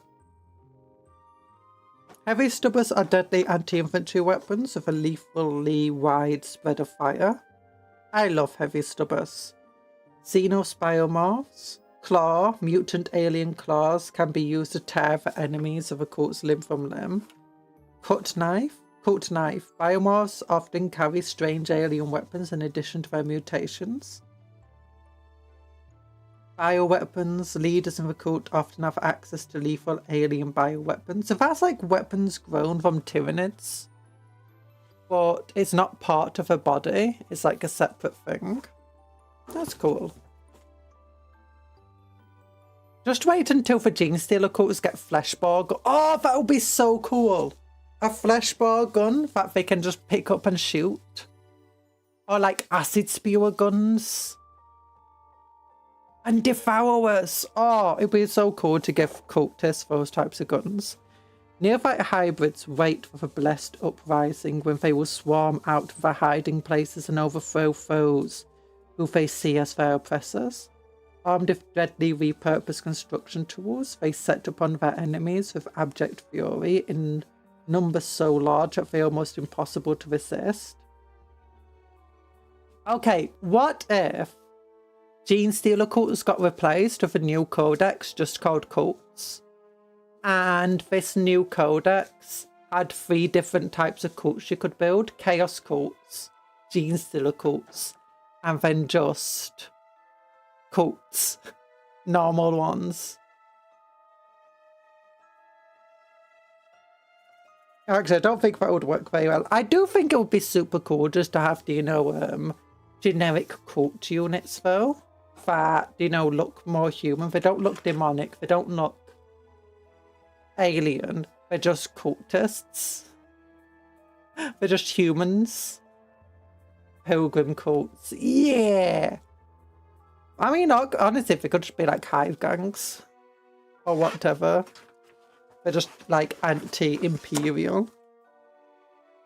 Making up the bulk of their cult's ranks, neophyte hybrids of the least alien appearance of all of the Patriarch's brood. They are no less dangerous. I mean, some of them do look very alien compared to like the mages. They are no less dangerous of this. However, what they lack and weaponized by her adaptations, they make up for in a number of massed firepower and zealous revolutionary fanaticism. Audari leagues of Photon. A band of Audari Rangers has disappeared in this system, desperate to find the whereabouts of their kin. Kin? A large force of Audari have moved into the system. Although they are able to pick up some clues as to where their missing comrades have been, they begin to suspect the worst. But even if their rangers have fallen in battle, it is still vital that they are found and their spirit stones are recovered. But Audari think nothing of scouring the territory of others during their search, and their fervent activity is starting to attract unwanted attention. Meanwhile, the warriors of the Leagues of Photon have discovered the resource-rich area and descended on it in force. While Hurricane scouts scour the system for the richest pickings, other forces spread out to begin mining and holding the enemies back. The sudden arrival of so many heavily armed troops is bound to raise the ire of others, and they quickly find that their new neighbours are less than happy with their presence. Oh, so silly. There we go.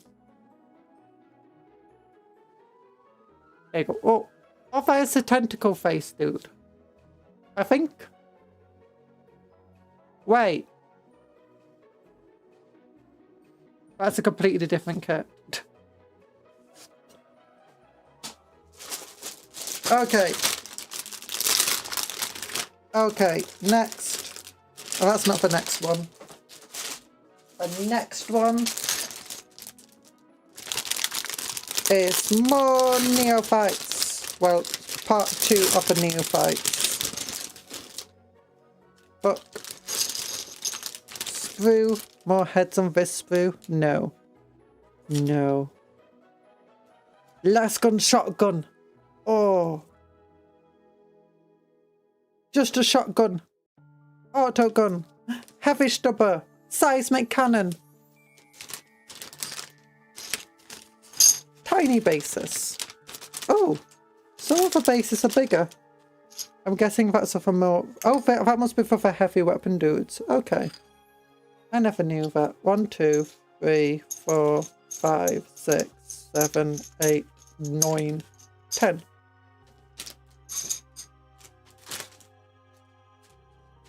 Combat Patrols 65, Part 2 of 2.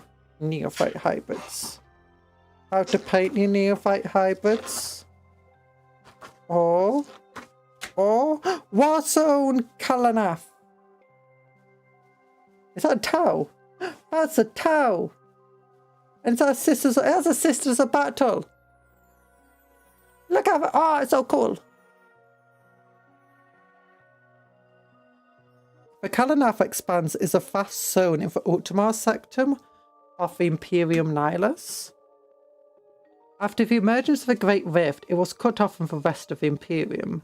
In the darkness, heresy spread, and now the system is in the grip of civil wars, Xenos invasions, cult uprising, and insidious ideologies. The Kalanath Expanse is a vital area of space that has become the centre of several overlapping conflicts. The Tau, ever extending their empire and bringing new worlds under their control, have expanded here in pursuit of the greater good. This has brought them into conflict with those already in the area. Their chief rivals, the Imperium, maintain a sprawling network of allied worlds to power their great war machine. The armies of the Instrumentarum, bolstered by the support of the Imperial militaries like the Death Watch and Adeptus Sororitas. But these worlds do not sit wholly under Imperium control. The insidious Genestealer cults have infiltrated many, capturing vital positions and even turning whole regiments of Imperial soldiers against their farmers, brothers and sisters, as they spread their unholy Genestealer cult curse ever further. The newly arrived Tau not only have these threats to reckon with, but must face the arrival of an Orc War that threatens any chance of respite from fighting. Into the breach have swarmed endless hordes of piratical Orc freebooters. Some have come in search of plunder, but many have simply been drawn to the ferocity of the fighting, of a chance of getting involved with the unending bloodshed that has wrecked the region. I wasn't expecting to read about Tau today. The Natical Sisters of Adeptus Sororitas clash with Tau forces. I feel like someone just really liked this art piece and wanted to include it in here. Focus. The world of Focus is famous for its city-sized gun emplacement. Oh, that's the one where they had the kill teams were set on Focus for a while. The Mastiff Ballistus, elite kill team of every faction fight to defend, destroy or exploit it. See? Saints Halt. The Saints Halt was a crowded shrine world. The Death Watch fought here, defending the world from Tau attack and from the Hiveworm uprising of Genestealer cults. Cestus. Cestus is a barren world covered in mountain ranges. The Tau gained a foothold there. Attempts to return it to Imperial control devolved into a long and bloody war. So this is all in the Imperium Nihilus area. Oh. Oh, this is all super cool. Just give me a moment. There we go, getting my hair off my face. The Arajan system is a small but important area in the Kalanath Expanse. It has been heavily infiltrated by the Genestealer cults whose scheme disrupt Imperial activity in the area. Oh, this is cool. So there's the Kalanath Expanse, there's a Great Rift. Arajan 8, the Shrine World, so that's Arajan 8 there. The world is a shrine to the venerated Saint Laika. A mages of the Genestealer cults impersonates her to corrupt the visiting pilgrims and worshippers. So that's how they... Oops, sorry. One of the ways that they... Oh gosh, the light's still bad anyway. The Genestealer cults work. Aladdin 9. The clouds above this gas giant were once rich. So that's Arajan 8, Arajan 9. Were once rich pickings for trawlers. They harvested its gas clouds and shipped the gas off to the rest of the system where it powered vital infrastructure for shield generators. The cults have worked to sabotage and disrupt operations. Arajan 1. This desolate world is blighted by fierce electromagnetic storms and devastating solar winds. The cult of four-armed emperor hide there. Fleet in the planet's shadow. So that's here. Oh, and you can see the little fleet. Origin 2 is not that much further away. The world's oceans are rich with algae that is exported to other worlds. Operatives of the Genestealer cults contaminate these exports and use them to spread the Genestealer curse to other worlds. Origin 6. So that's this world. The stronghold is Origin 5's largest moon. It is covered with missile batteries that can strike traffic in any of the system's space lanes. A number of infiltrators managed to detonate a munitions store in the mayhem. The stronghold came under deadly attack by a larger contingent of the Genestealer cults. So that's Origin 5, which is here. The world is an Imperial military stronghold that is garrisoned by Acadian shock troops, but this has not spared it from the taint of the Genestealer cults. Operatives of the cults managed to partially infiltrate the unit stationed here, and now the planet is plunged into a brutal civil war. Origin 4, or Origin, I don't know how it's pronounced, which is this one. The world is an artificial planetoid that began as a void station 4,000 years ago. It's a trade hub that sees deals struck between foes within the system, but also with foes from outside the system. The merchants who have fallen to the cults take every opportunity to spread the taint of a cursed patriarch. Oh, artificial planet. The Imperium made an artificial planet. That's fun. Origin 3, which is this world, Agri-world, I'm guessing. The world is known for its rich bounty of nutrient gruel. Rich bounty nutrient gruel. But it fell to the insurrection of the cults years ago, and the members of the merchant guilds who trade with worlds have begun to introduce it. Have begun to be inducted into the cult. Origin 7, which is this world, I'm guessing Agri-world. The thinly populated world was betrayed by its military who had fallen to the cults. They released Genestealers into the wild and allowed them to spread their curse at will, overcoming much of the population. A few holdouts waging a guerrilla war against the invading Xenos. That's cool. Oh, the sphere of expansion.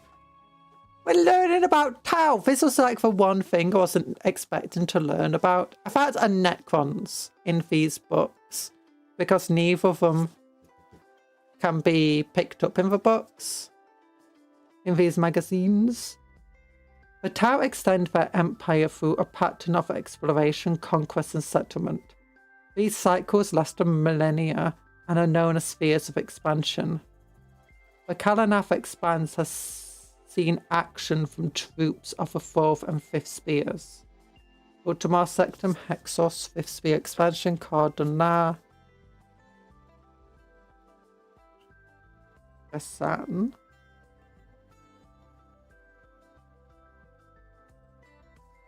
Oh, I'm guessing each of these must be Tau stuff. So mining fleets of these yellow things.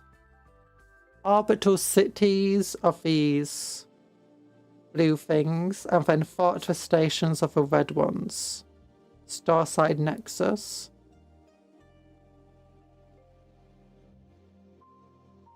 So this is just another system that they own then. Recovered map fragment. This map was captured from the Tau by Imperial troops. The mission was to seek intelligence on Tau operations for area of the Kalanath expanse. There we go. Force disposition. Imperium. The Imperium's force for the Kalanath expanse are stretched to the limit. Their force is split between the invading Tau, rising Genestealer cults and marauding orcs. The force of the Sellers Adepta Sororitas and the alien hunting Death Watch has helped stem the tide. The Kalanath expanse is a vast area and every faction has a presence in the region. However, there are several combatants whose campaigns of conquest or self-defense are so fast that they eclipse much of the rest of the fighting. The Genestealer cults. The Genestealer cults have been plotting to take over Kalanath Expanse for generations. The invasion of the tower has forced their hand, and across the Expanse, cult leaders enact their plans of insurgency and sabotage. So this must be one of the largest Genestealer cults then in the Kalanath Expanse. To be, you know, doing stuff on such a level where it's not just one planet, but a massive series of them across multiple systems. One of the guys in Nathis Nobelite Discord has made the blank page system so he can put his own sector together for his homebrew scepter. Ooh.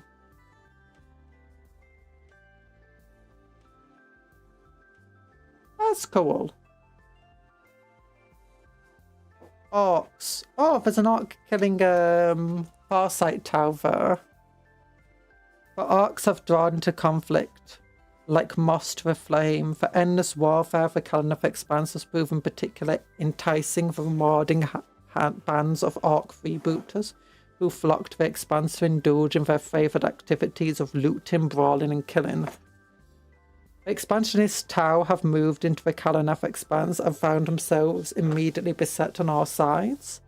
They have raised the ire of the area's existing inhabitants and have placed themselves between a number of deadly foes already embroiled in furious wars.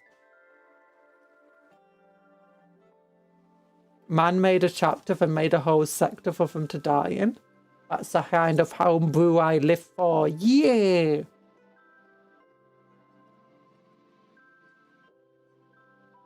Yeah, that's kind of what I'm doing, except I've not made a proper stuff. I've just got a few ideas set out at the moment for my Space Marines. The Chaos Space Marines and Kin of the Leagues can both boast a long bitter memories. Their bloodied history weighs heavily in their minds, and every new battle adds to the tales of strife and enmity. The Chaos Space Marines have stormed into the system and have immediately begun to capture vital positions. Once entrenched, so this isn't the Kalanath system. Once entrenched, they will be able to launch a campaign of bloodshed and violence on the rest of the system. As each planet falls, terror spreads around the region. In this climate, it becomes ever easier for the Chaos Space Marines to overwhelm more worlds, pressing their advantage and tightening their grip on ever-weakening system. Yeah. Meanwhile, the Wars for Leagues of Photon have entered the resource-rich area and begun to pick it clean of its valuable minerals. Hernkin's scouts scour the system for the richest pickings. The remaining forces spread out to begin mining and hold the enemies back.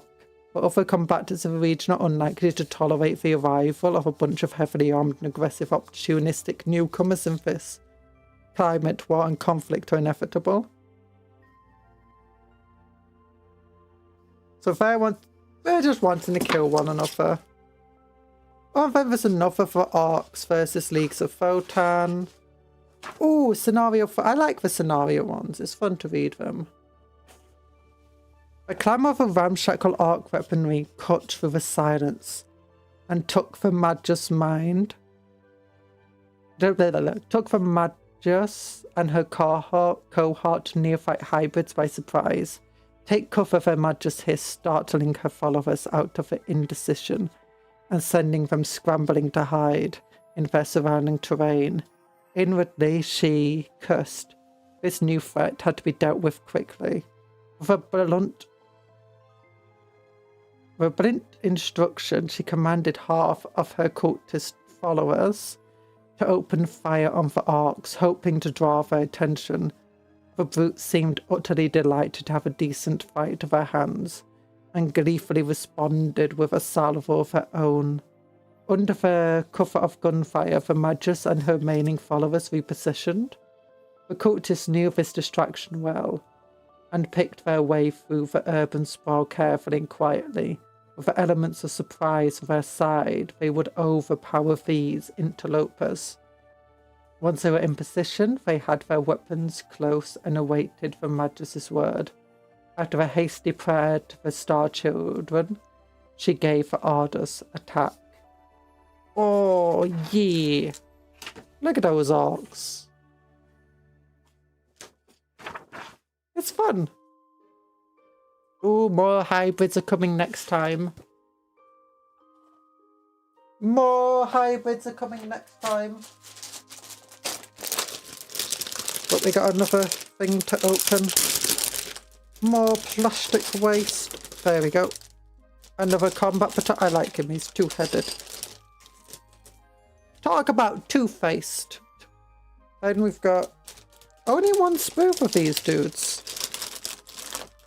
That's not as much as I expected. For 5, what have they called? Aberrants. Aberrants. I'm guessing there's not a lot of ways to build these guys. A lot of options. Pretty cool looking. How many heads do you have though? Oh, there's the double head. That one. Then another head. That's 2 heads. 3, 4, 5, 6, 7, 8, 9, 10. 1, 2, 3, 4, 5. Yeah, and then 1, 2, 3, 4. No, 1, 2, 3, 4, 5. Yeah.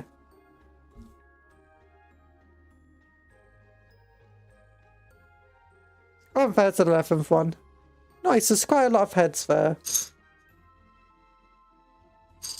For 5 dudes. Look at that guy just holding a road sign.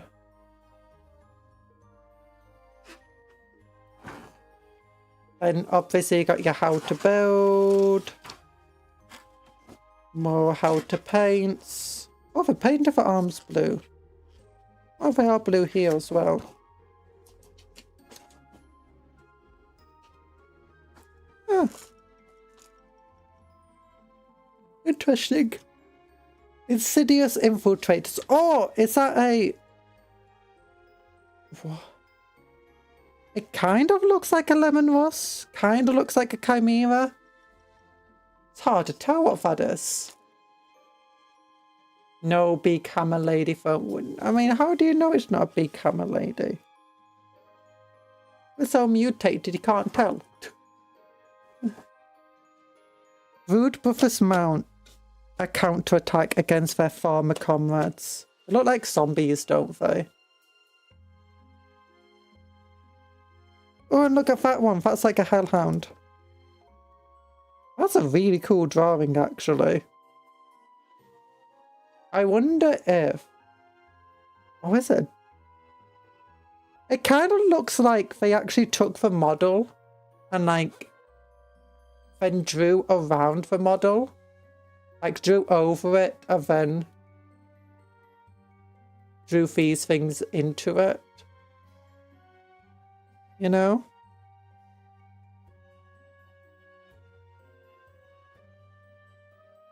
Whoa. The Genestealer cults work hard over many generations to weave themselves into planet society, ready to rise up when the time comes. Oh my gosh, I just imagined something.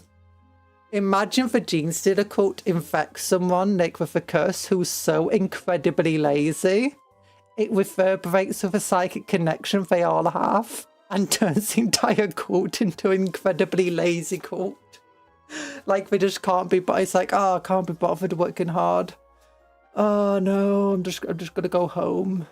I'm just gonna play video games.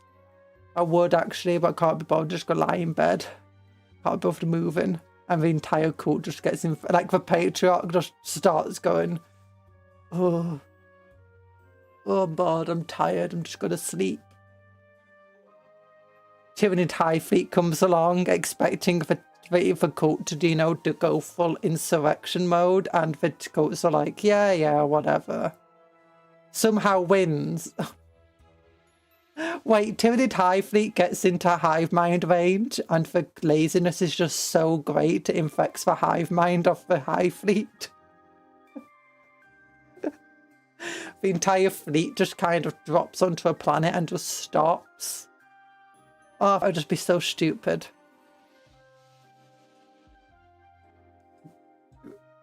The issue, nurse, the issue, just a person so lazy affects even the hive mind itself.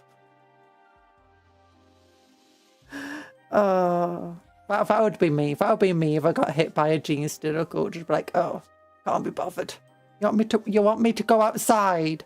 Outside! That's over grasses. I got hay fever, you know. Allergic to the stuff. I got asthma, you know. Fresh air. Kill me. Destroy my lungs.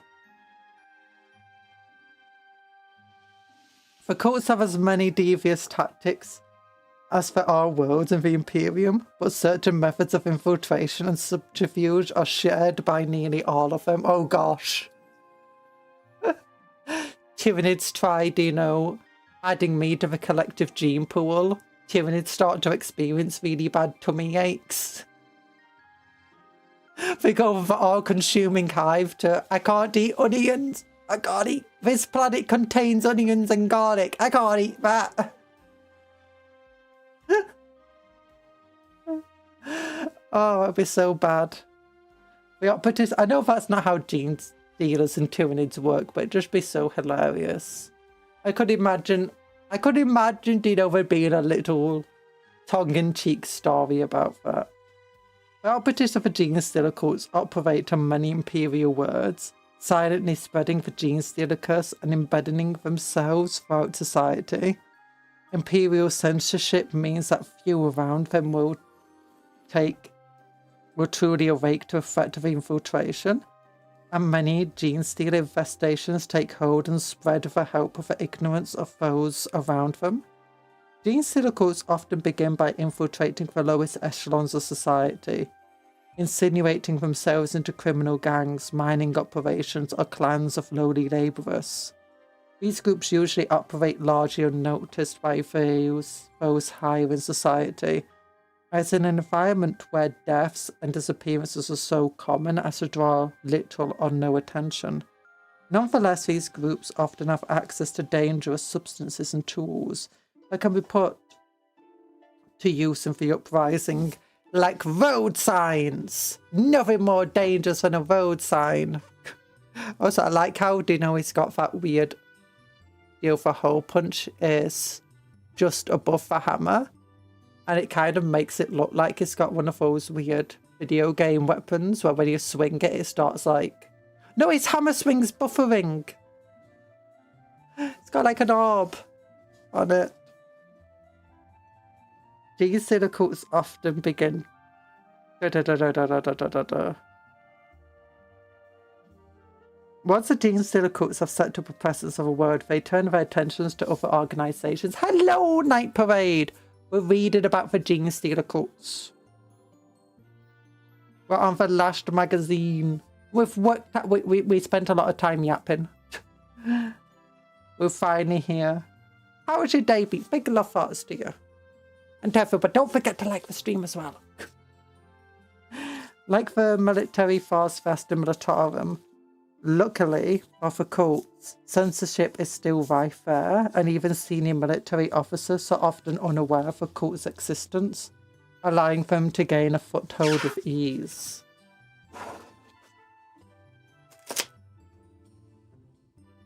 Oh, now we're seeing cults with bane blades. Levi's are so expensive. What jeans did Genestealers steal? Yeah, Levi's specifically. You know, you don't want to steal my jeans. You get really bad tummy ache if you did. You know, okay, I was out with family and just got in. Oh, I hope you had a good time out with your family. Where the grass is. The evil grass and trees and pollen and air. Fresh air. Ugh. They are high class. They're high class. Having successfully infiltrated an Imperial world, the operatives of the Genestealer cults will often be able to acquire weapons and equipment that were produced for the Astra Militarum. This allows them to take to battle with not only the latest personal weapons, armor and communication systems, but with huge rumbling tanks, artillery batteries and scout vehicles. While repurposed industrial equipment can be deadly, the addition of purpose-made military hardware to the Genestealer cult's arsenal can have them can change them from a guerrilla force to a conventional army able to battle on a planet-wide scale. Genestealer cults brace for an oncoming Imperial assault. Yeah, look at that big old Baneblade. That's just a Cadian Baneblade. They even tried Genestealerifying it.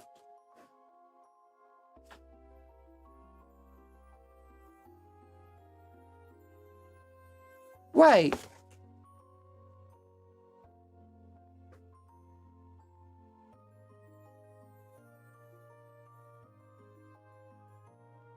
Genestealer cults brace for an oncoming Imperial assault. What sort of Imperials are they?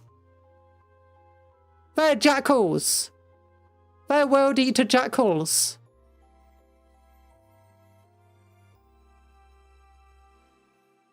I'm pretty sure.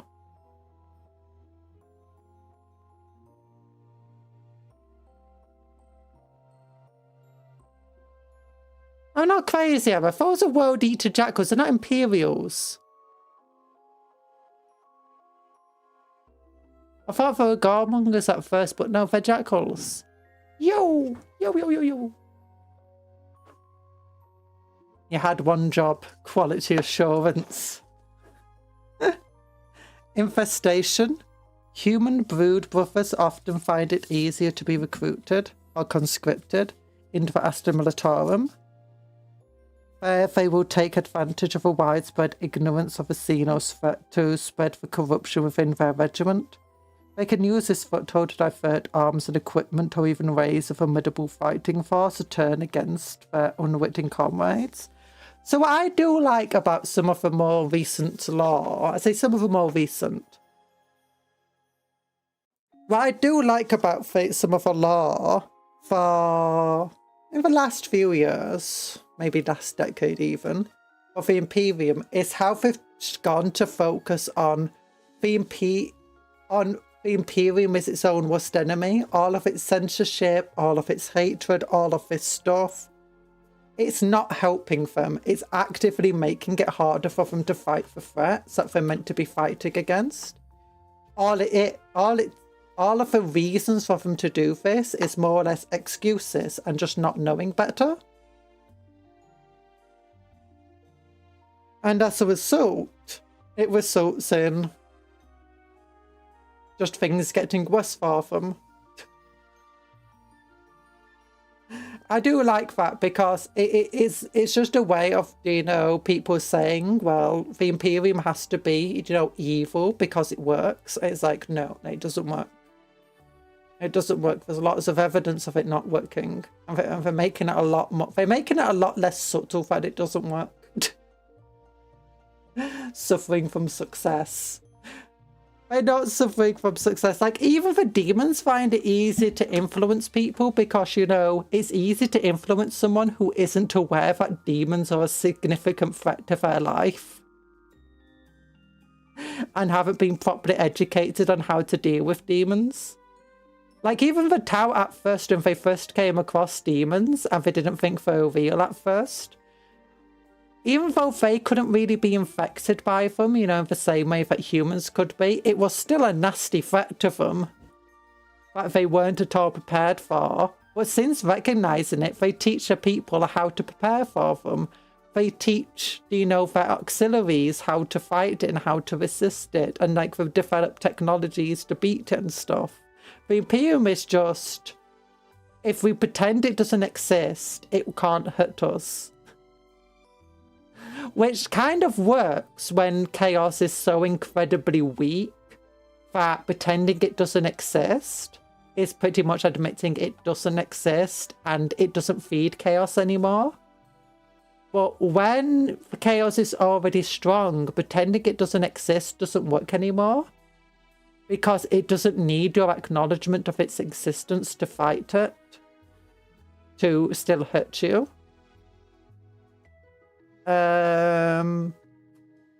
Back when the Emperor was running around with the Great Crusade, though, Chaos was so incredibly weak that denying its existence was enough to actually hurt it and stop it really, you know, doing a hell of a lot. I mean, even then, though, it still used the fact that he had kept it a secret to effectively rise to power again and become significantly more powerful. You could make the argument of if he was just truthful, at least with the Primarchs, he could have, you know, stopped the entire heresy.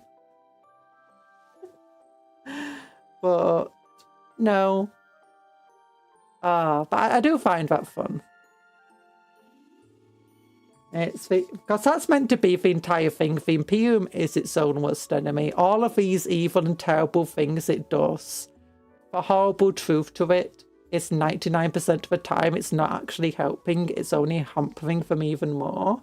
And I like that. I like that. It's kind of like in the same way you got the cults, where if a cult succeeds, it's basically going to get destroyed. The more successful a cult is, the more likely it's just going to be fed to the Tyranids. It does work to a degree, though. If very few people know of chaos, it's relatively unlikely for chaos just to propagate out of literally nowhere. That's not true, because all it takes is... all it takes is one psyker. And there's more and more psykers popping up every single day. All it takes is one warp storm to happen roughly nearby, and there's more of them every single day. But the Imperium's now in a position where chaos can pretty much pop up anywhere and everywhere, all at once. And now the entire, you know, censorship thing is working against them. Because a demon can appear anywhere and start corrupting people. And if people don't know how, if people aren't well educated, if they don't know how to fight against demons, then they don't know how to recognize demons, and they're going to mistake demons as saints, and soon enough, they fall. So for not the mutant, the psyker, and the heretic to live. But it's, I mean, right now in 40k, for actually ever since really the Horus Heresy, they've been in a position where the censorship hasn't really been helping as much as education would help. Well, the Imperium doesn't want people to be educated. It's the entire issue of, you know, the dictatorships in general. Dictatorships don't want an educated population because an educated population is likely to overthrow them. But at the same time, they need an educated population to keep the power. And an uneducated population can be easily wielded against them by, you know, somebody else who has a modicum of power. What even are Grey Knights doing at this point? There's only 1,000 of them. They're incredibly overworked. That is actually the truth. The Grey Knights are so incredibly overworked right now, and they're struggling to even get enough recruits to cover their losses. That's what the new codex has basically stated. The Grey Knights are running out of troops because they keep dying and they can't replace them. Trying to figure out if they should open the wooden box. Yeah. The other thing is that, do you know with all the chaosy stuff occurring, the Grey Knights are loot. It's always had an issue of the Grey Knights have struggled for recruits, and Grey Knights are struggling for recruits more than ever right now, not just because of anything else. It's partly because, like, before maybe 1 in 1,000 recruits would become a Grey Knight. Now it's something like 1 in 10,000. Almost everyone else dies in the process. The Genestealers are going to steal your dreams. Yeah, oh, so hi Denison and Mystery, hi Yuxafoff. That's why they don't get model refreshes, yeah. They're basically just working to get rid of the Grey Knights. They don't like them. I'm joking. I don't think they are. It might be for all we know, though. Infestation. We talked about that. Leman Russ. The Leman Russ is the most common main battle tank in the Imperial arsenal, and a prime target to be commandeered by the Genestealer cult. Now, this is an actually converted one. They are bristling with guns covering every angle of their hulls and supported, not the back angle, and supported by heavy cannons that will demolish the strongest fortifications of ease. Those who somehow escape the arcs of fire will be mercilessly crushed under the tracks. Shame, because my Grey Knights XCOM was my proper introduction to them. The baby carrier must survive. I don't think we're going to get rid of Grey Knights. I mean, the not for Death Watch, the Grey Knight XCOM game wasn't that long ago. I imagine that their next refresh is going to be a kill team. I have to imagine it's going to be a kill team for the perfect opportunity for one. And it's also a great way to sell more of the Grey Knights because more people are more likely to pick it up as just a single kill team than they are as a faction. It's just unfortunately the truth because Grey Knights just aren't that popular. They're kind of popular, but even when they've been overpowered, people haven't picked them up necessarily.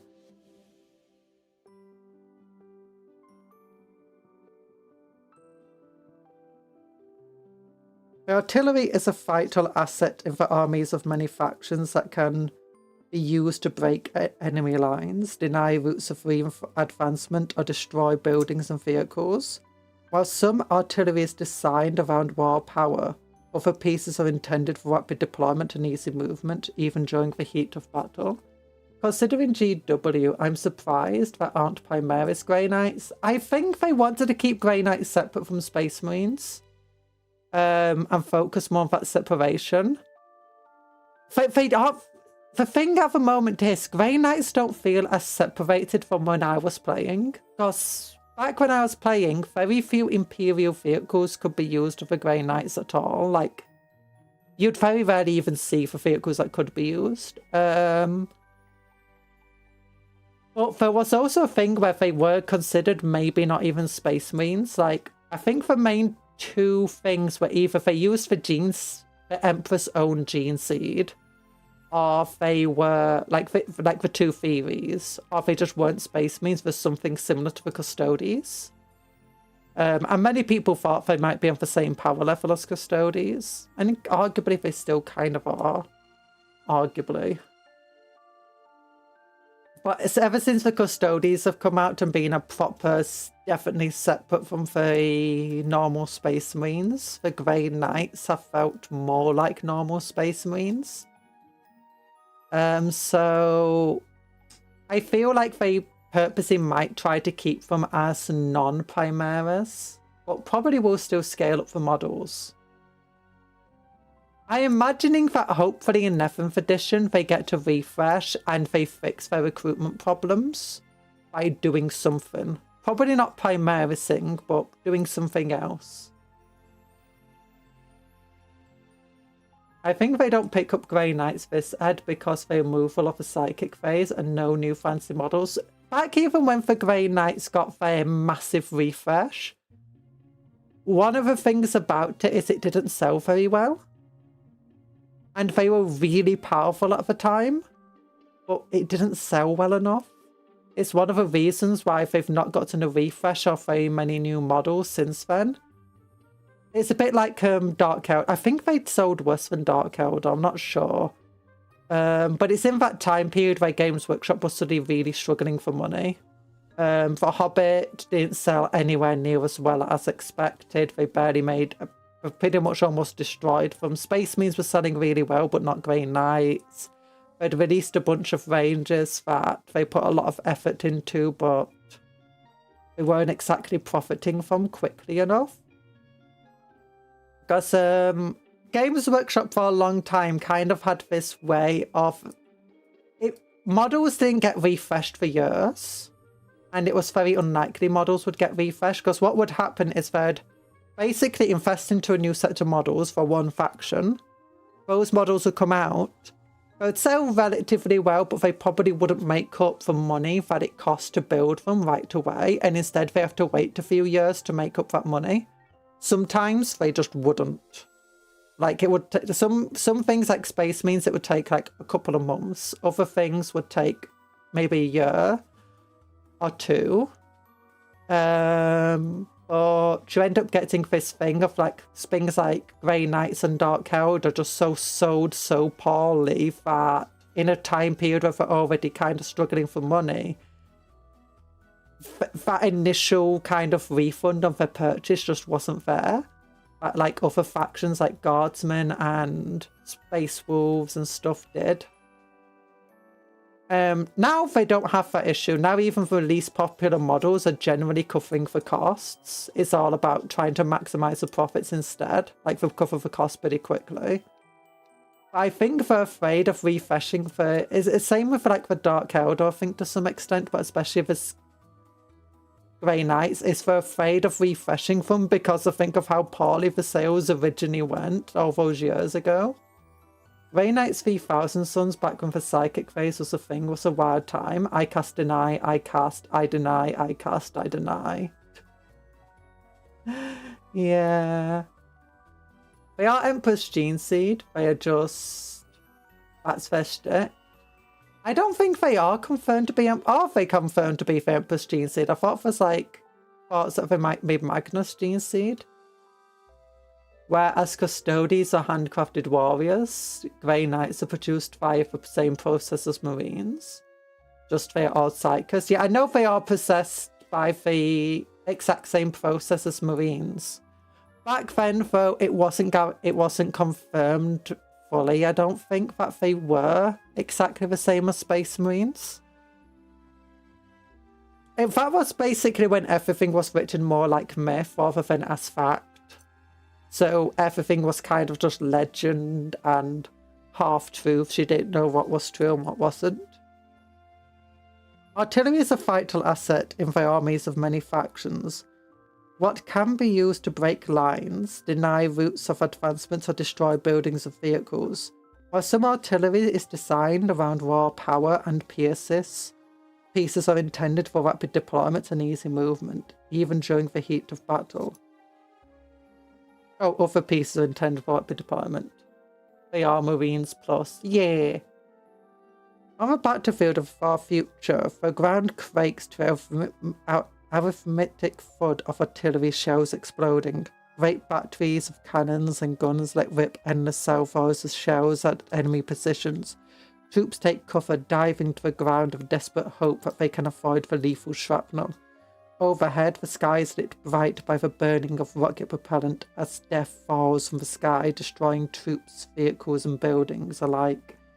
Meanwhile, strange contraptions unleash powerful energies, firing bright beams across the battlefield and burning, tearing or ripping anything unlucky enough to be in their path.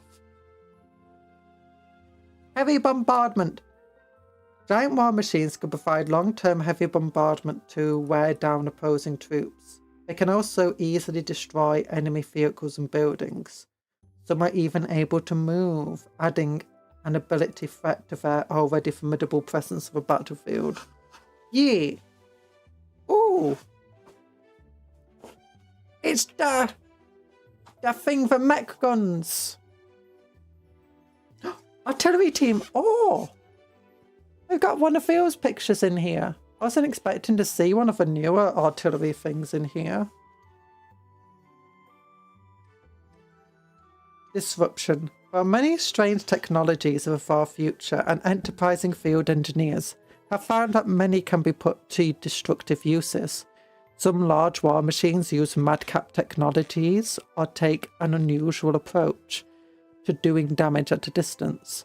Those include devices like the arc tractor cannon, which can fire force beams that can be used to rip apart vehicles, dismantle fortifications from relative safety. Light artillery. I don't think that counts as light artillery, but maybe. Light artillery is designed to provide serious firepower in a portable system. I guess it is portable. For most artillery, yes. The idea for engaging in fast battles where lines of conflict might be redrawn at a moment's notice, or where lighter weapons prove easy to deploy than heavier weapons. Nobody who has come under a bombardment from any type of artillery can deny its effectiveness, and these fast, simple machines have won many battles. I like the ordnance batteries. Field ordnance batteries are super cool. Aberrants are lurching mounds of lumpen flesh possessed of simple minds but fierce commitment. While some might say they're the result of horrible experiments gone awry, the fanatics of the Genestealer cult celebrate their mutant brothers and sisters as having reached the pinnacle of strength and durability. You know, maybe the Genestealer cults you know, they're good. They're good. They're inclusive to their mutant friends. You're not deformed, you're just special. Special in the Emperor's eyes. No one truly knows what causes aberrants to spring up amidst the brood cycle. Yet the uses of these lumpen gene deviants are obvious, possessed of immense strength and resilience, coupled with simplistic loyalty to the cult. They are hurled into the battle as line breakers, are amassed as hulking, expendable bodyguards. They got 3 wounds each at toughness 6. My goodness.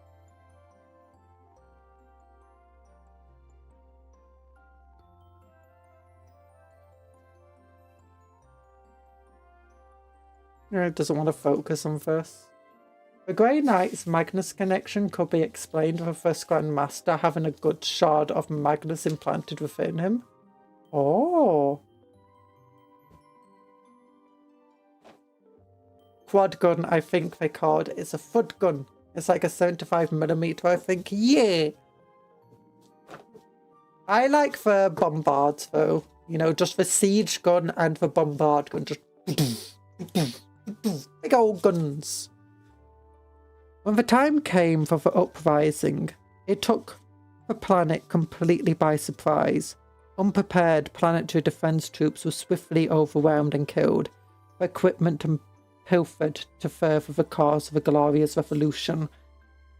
Monuments and buildings were cast down, whole cities set ablaze, to as the infected cultists celebrated the death of the oppressors and the coming of their gods.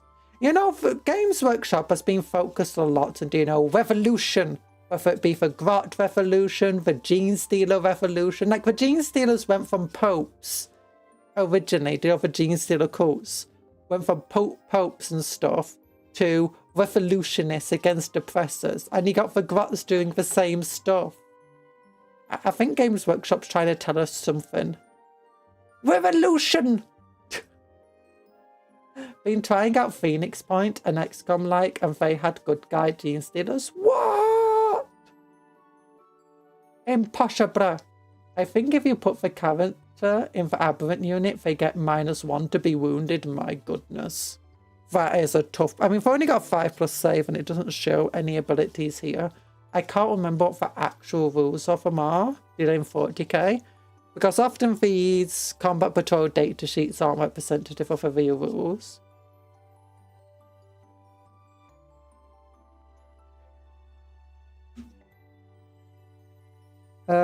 Responding to Atlantic distress calls, a small contingent of Space Marines hurried to make planetfall. But although the Emperor's angels are mighty warriors, even they were surprised at the ferocity of their reception. Is this where Agaman died? The Space Marines forces were hemmed in at their landing sites and left to fight on their own. Here, Space Marine Captain, a librarian find themselves surrounded by hostile mutants of occultists. If they can withstand the assault, they can break through. If they can withstand the assault and break through, they stand a chance of meeting up with the other Space Marines. But if they are overwhelmed, their rescue attempts will collapse in the face of them, the Genestealer cult's fury. Oh my gosh, that model's shooting actual lightning.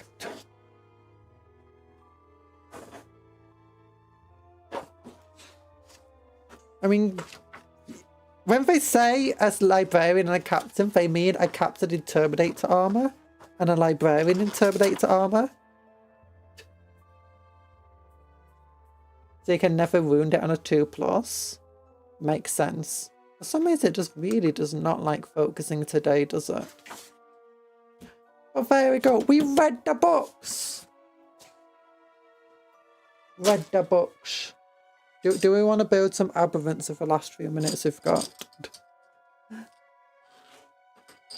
Oh, don't forget to like the stream.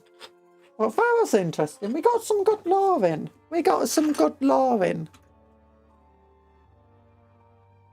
Yeah. Yeah, these don't seem particularly complex models.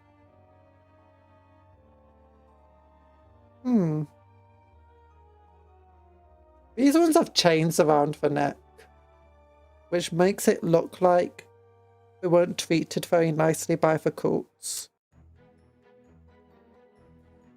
Oh,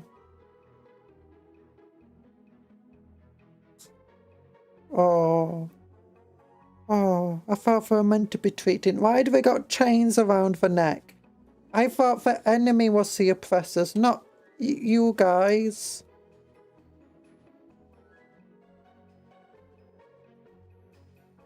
Genestealer cults have to be one of the most nihilistic factions from a player perspective, though. Like, I mean, all of the factions are somewhat nihilistic factions. But for Genestealer cults especially, since they are like... There's no really winning with them.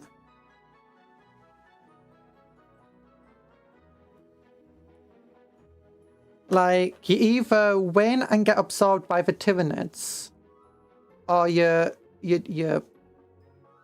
lose and get destroyed. That's basically your two endings of most of the cults.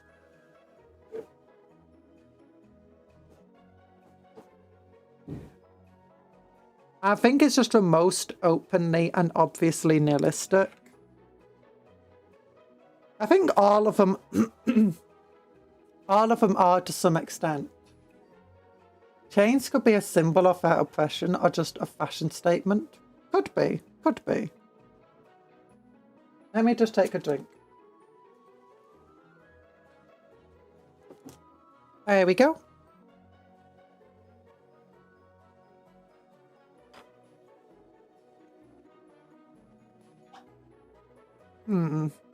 I don't really like the road sign. 2338, but I don't know if there's like any option not to use a road sign. You know? I'm not seeing other body parts options here. Without 22 here, I could have used 24. Oh, wait, that's because they got like different weapon options, don't they?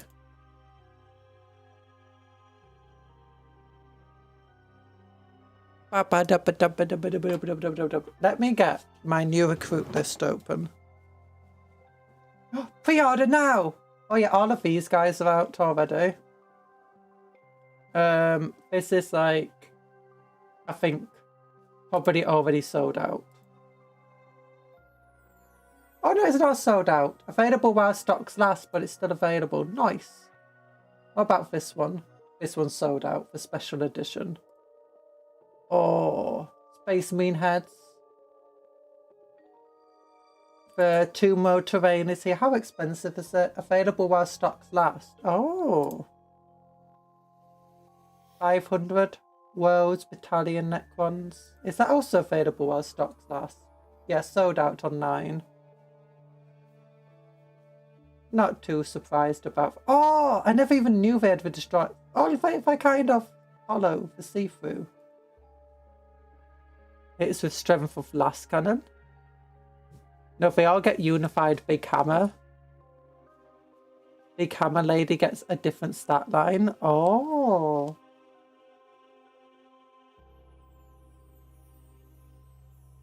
Farsight by Phil Kelly. I wonder what's going to come out next week. I don't think I'm going to get any of this stuff, though. The Tad Nightbringer looks really cool. £82. I was actually expensive as a feed. I thought it might be like £100, like Fulgrim. What about this dude? £38. You know, surprisingly cheaper than I expected again. What about them? 57. Okay, they're more expensive than I expected. You know, Xenos, cheaper than you usually expect. I say you expect, based on like other things. As soon as you get to Space Beast, no.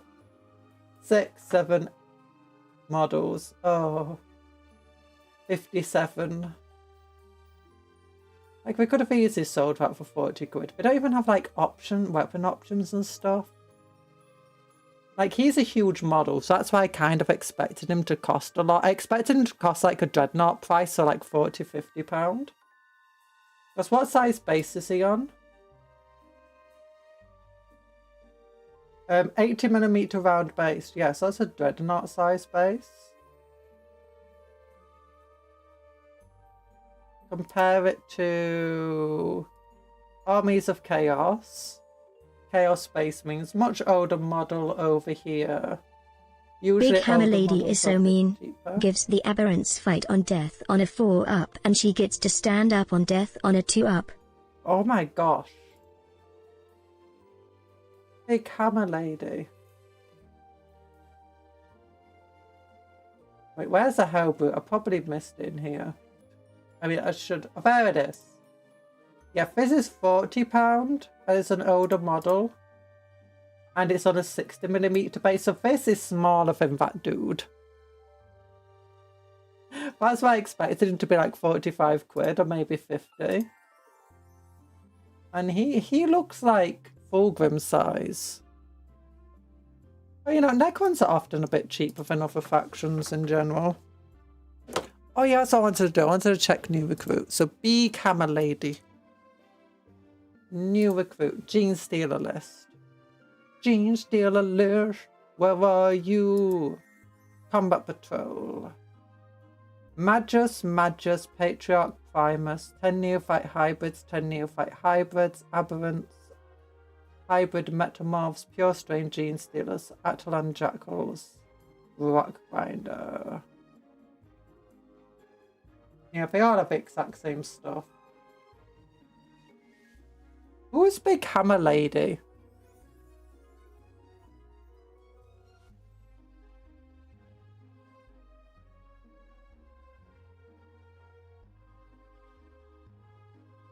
Who is Big Hammer Lady?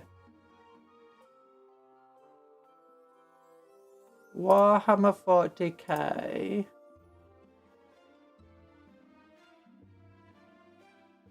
Xenos armies, Genestealer cults. Oh, this one. Oh.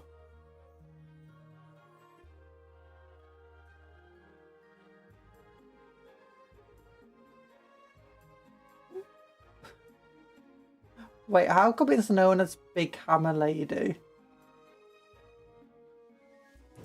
Pretty cool model.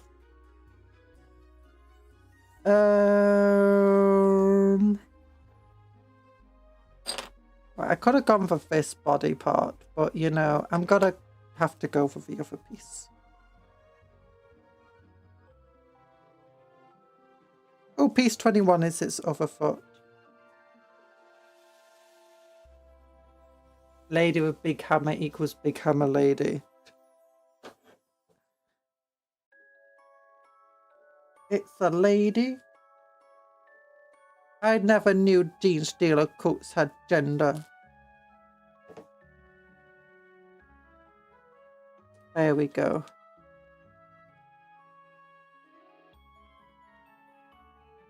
That looks pretty cool.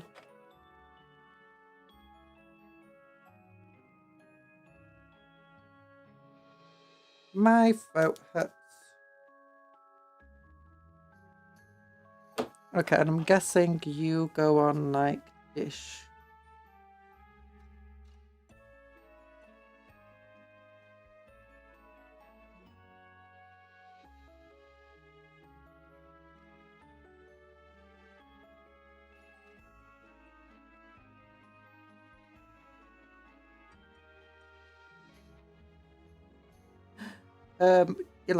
Like this. If we gave Cupcon a Warhammer, would she also be a big hammer lady? This has been Cursed Thoughts with Cuptle. See you next time. Cuptle. Hammer time. Mods, bring back the parachute pants. Parachute pants?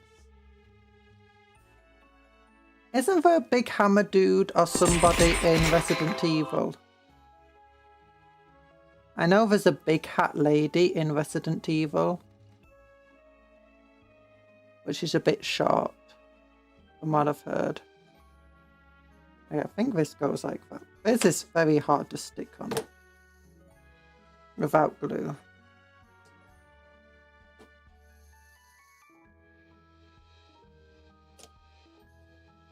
Ah yes, for is. For is.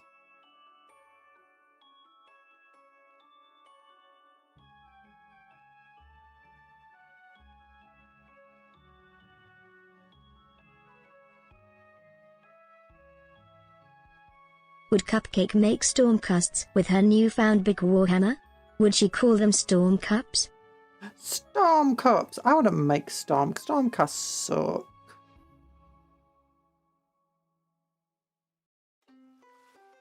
Stormcast. More like podcast. Do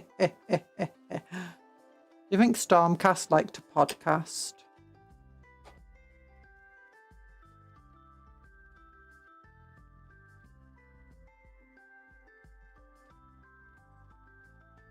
Dun, dun, dun, dun, dun, dun, dun, dun, dun.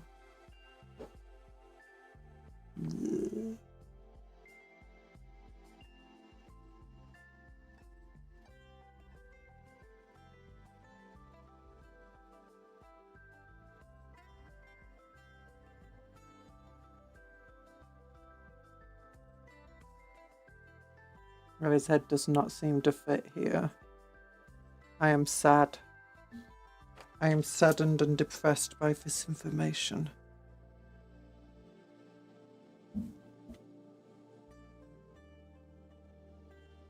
Okay, I think...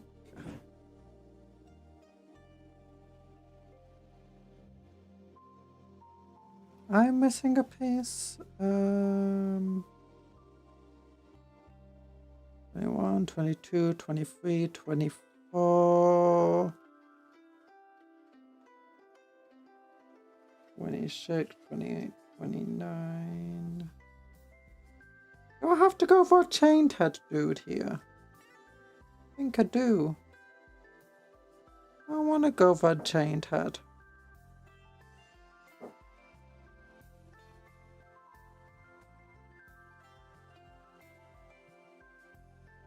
I don't want my dudes wearing chains. Oh, if these guys also have collars on.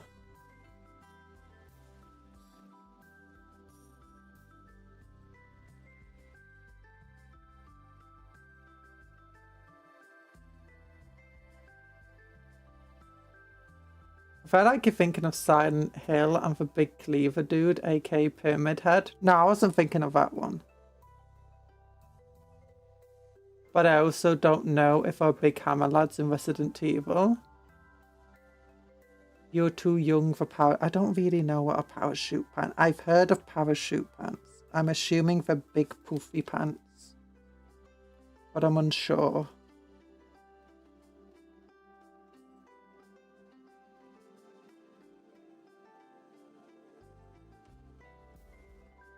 I'm assuming they're not underwear.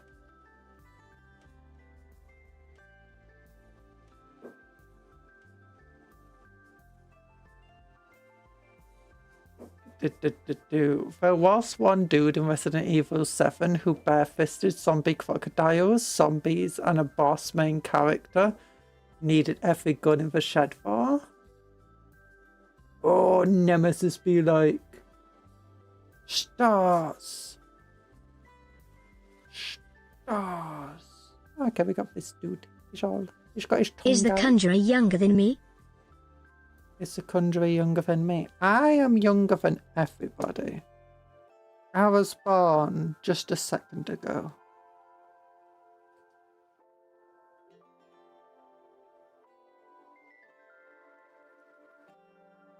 My earliest memories is of...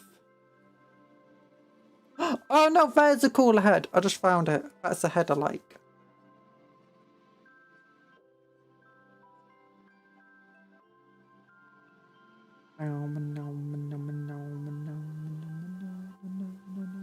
No. Okay, I don't have to have a road sign.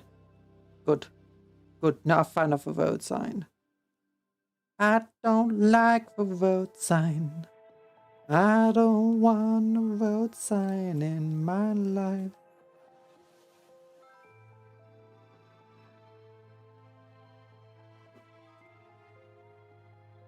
I just don't want a road sign.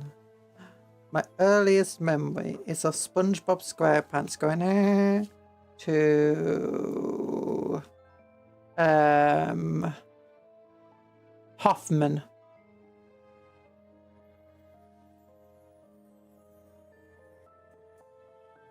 Whoever that, the other guy famous on the SpongeBob SquarePants movie. No idea when they had just this random live action dude.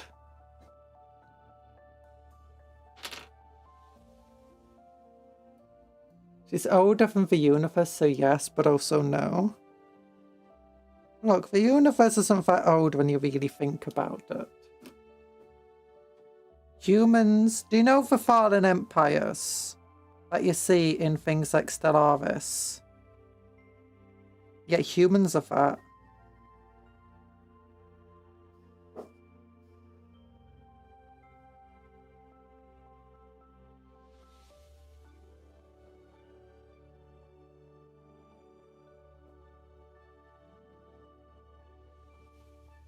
I was born in 88, so you're younger than me. Very probably. There you go. I just sound old because I'm constantly ill, so I always have a sore throat.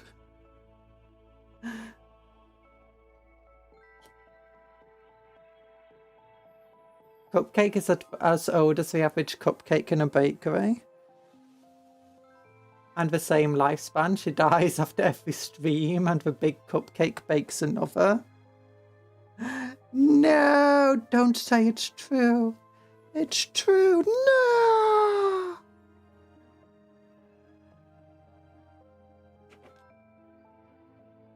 You were born in 84. You're back. We didn't have the... You didn't even have the internet back then, did you? I don't think you did.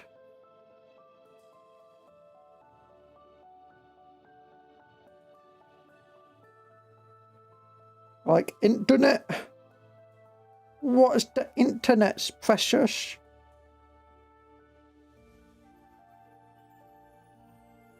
What's internet?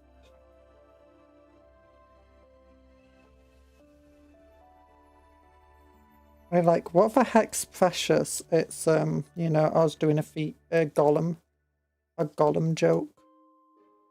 What is its precious? What is it? I'm older than Google. You're older than Google. Google is older than you. No. You're older than Google. You used Yahoo. Yahoo! You know, back before Yahoo was just a noise Mario made. The military had the internet. CERN had the internet first. Actually, the internet did kind of exist in a way in a lot of places on computers. It was basically just a closed computer network where the computers would contact one another wirelessly or with wires, one or the other, and share information.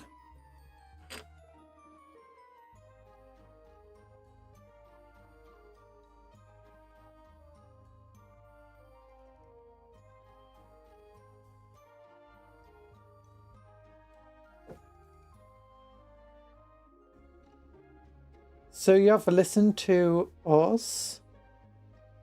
We're the big kids. We're the big... what are you on about? Mods put her in for Vodafone. No! No, don't die, Cupcake. Don't die. The Rat Society, the big rat makes all the rules.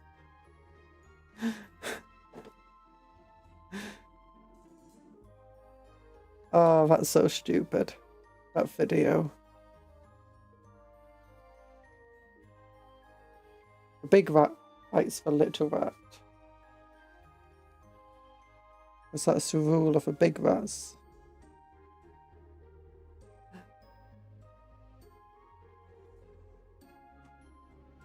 You have to listen to us. We're the big kids. Oh, I have to listen to you. Sorry, I completely misread that. Yeah, no. I don't have to listen to you. Because I'm the VTuber. It's a magical rules of VTubing. Everyone has to listen to me.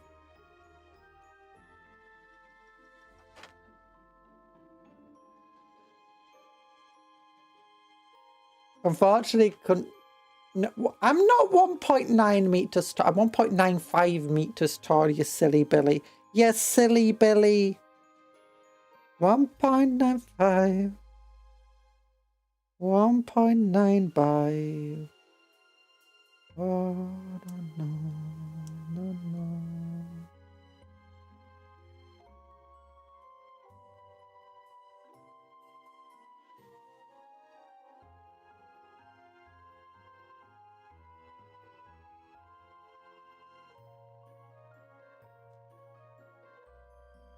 Apology, supreme ruler that makes all the rules. Yeah, gimme cheese. Gimme all of the cheese. I want it on my sandwiches. All of the carbs are all of the carbs. We got butter, cheese, and bread. We're gonna have bread and cheese. We're gonna have so many calories. Carbs, and more carbs. 10 bobs. Vanquil thinks that rule is stupid. Yes. But may have to listen obey to the smartest. Well, Clamor says no. The biggest makes all the rules.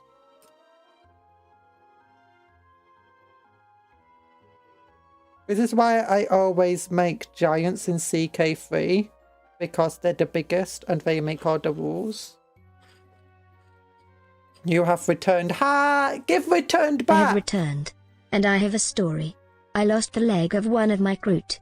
So I used some random decoration parts to make a prosthetic leg for him.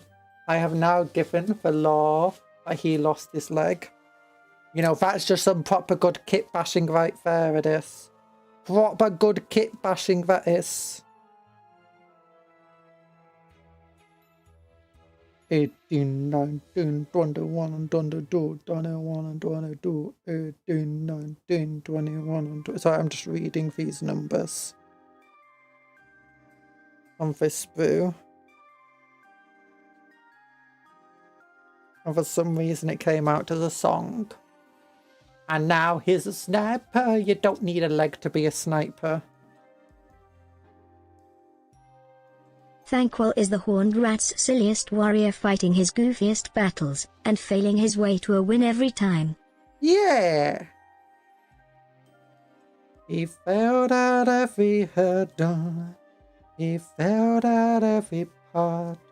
He has no idea what he's doing, but he did it from the start. Bam bam bam ba Darwin. Bam bam bam ba dam. Blue! Get your 68 pack over here. Get your 68 packs. I think it's a 6-pack. No, if we got the mutants, we got 68 packs.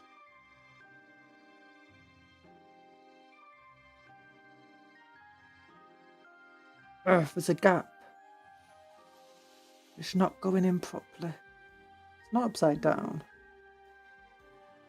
I don't see any sprue parts still here. There we go. Just needed to put it in with a bit more force. There we go.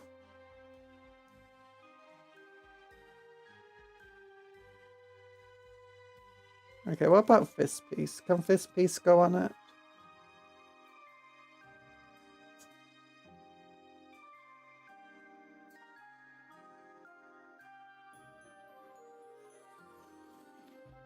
Exactly, that's a sniper.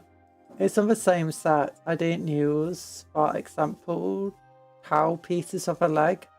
It's a random bone thing. Oh, that sounds cool.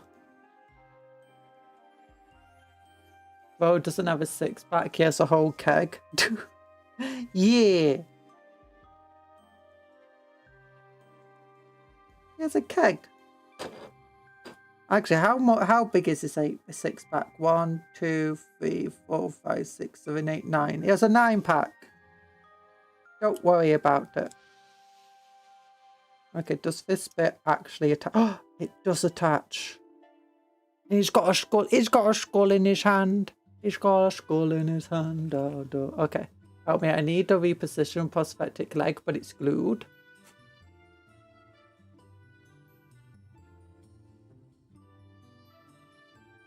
Unfortunately, if it's stuck, you're a bit out of luck. If you use super glue and not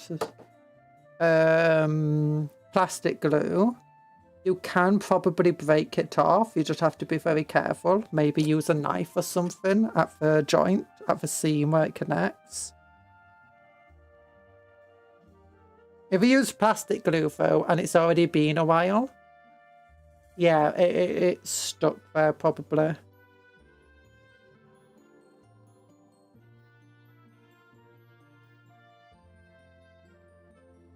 Or you could just put a rock under his foot or whatever to, you know, fix the issue.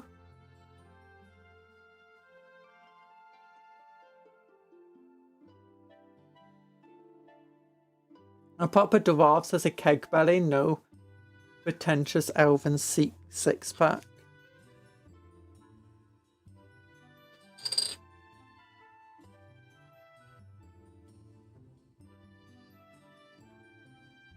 A proper keg belly. These guys are pretty easy to put together.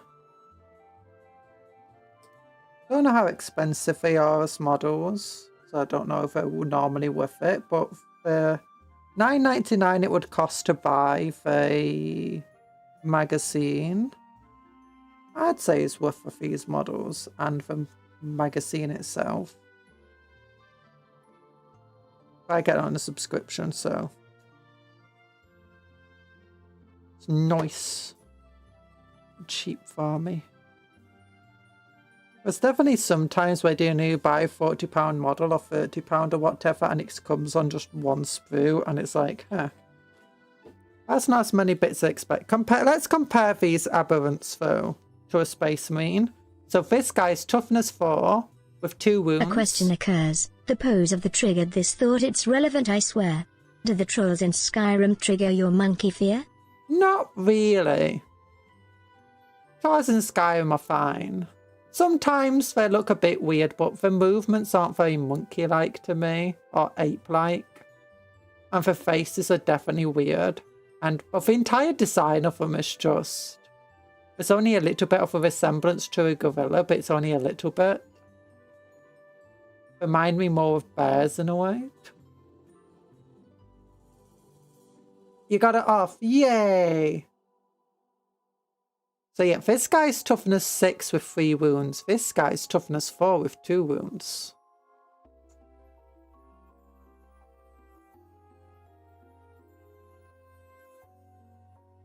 Yeah, these guys need to be bigger. Like, it's hard to think that this guy also gets 3 attacks at strength 7 that are damage 2. Like, he can just jump in and go whack, whack, whack, and take out like 3 Space Marines with that hammer.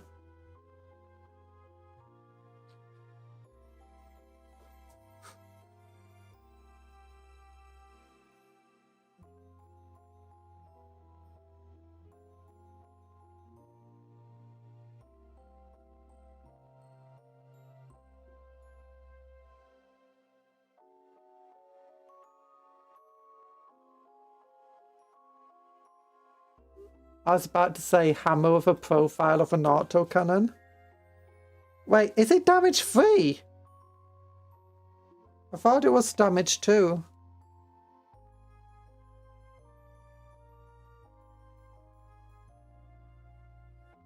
Actually, I should check. I should check what the stats are actually in 40k currently. Okay, what do we got? New recruit. There we go. New recruit. Down. Genestealer coats. Now, autocannons are 3 damage. That what makes them so cool. So these guys, they have the toughness 6, 3 wounds, 5 plus armor save, feel no pain 5 plus. While a character is leading this unit, each time an attack targets this unit, if the strength characteristic of the attack is greater than toughness. Oh, it's not greater or the same as, it's just greater. Okay, reduce it by 1. We've got deep strike, feel no pain, cult ambush. They've got 3 attacks, hitting on 3, strength 7, AP -2. So I think that's more AP than an autocannon, but don't quote me on that. Damage 2. Oof. Yeah. And how many points are they? 135 points though. That's like well over a squad of 5 Space Marines.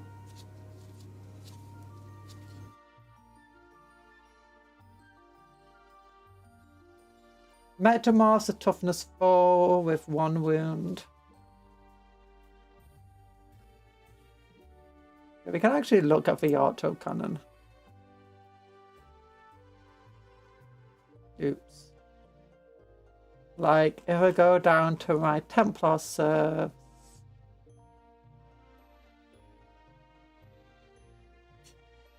What has an autocannon? Super heavies.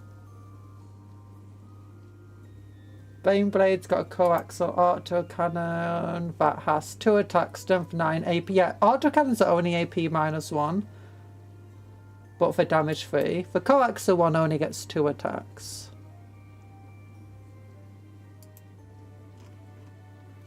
But like the entrenched dudes have the Malkadon Furnace.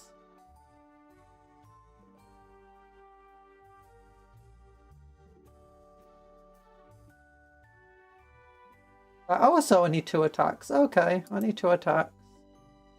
I guess I'm just thinking of the Predators too much. I get like 4 attacks and rapid fire 2. Or something like that.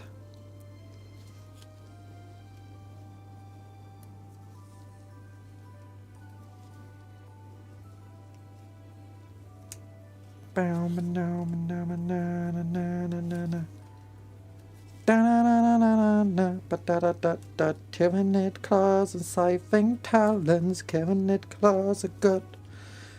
Scything talons, I love them, they're so cool. What was he got in his hand? He's got a rock! He's got a rock! Wait a minute, that rock has strength 7, AP -2, damage 3. Damage 2, sorry. You know, sticks and stones may break my Space Marine's bones, but words will rout my armies.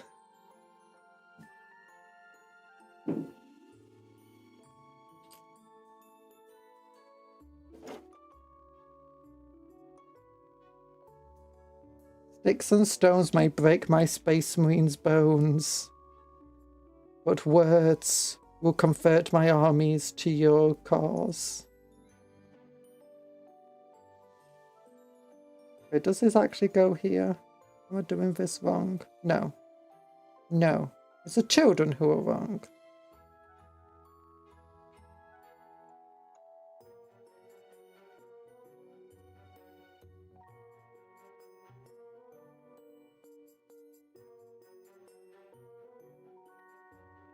Oh, that's because I think this goes on first, maybe?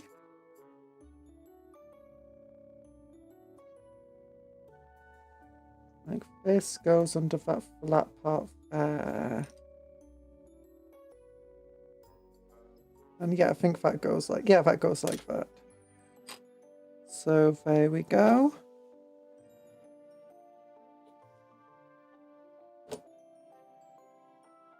Oh no.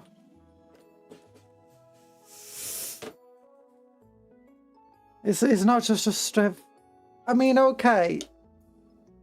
Put him next to a space marine. It's like, okay, it's hard to think that this guy has the stats next to a space marine.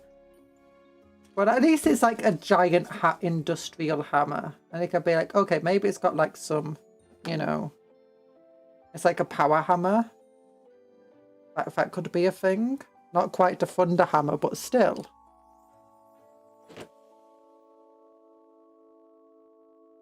But no, one of them just has a road sign and the other has a rock.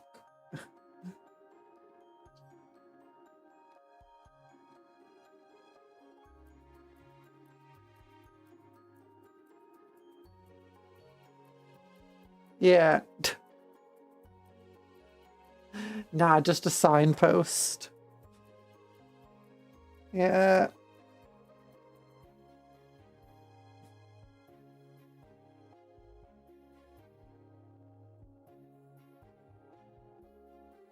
Okay, maybe I will go for the chained ones because I don't like some of these heads.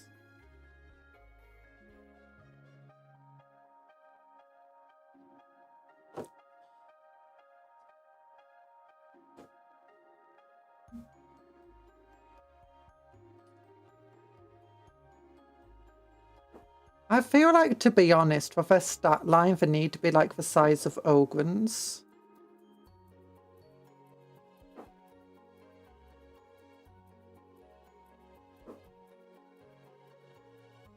Or they need to be tougher in some other way. You know?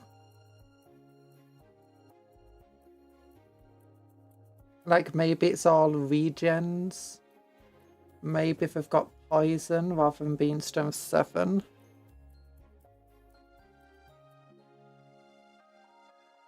I'm gonna just cut off a chain.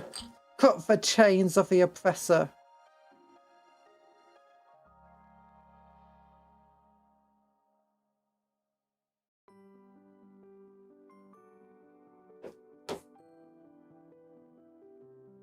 But what factions I have faith in fantasy?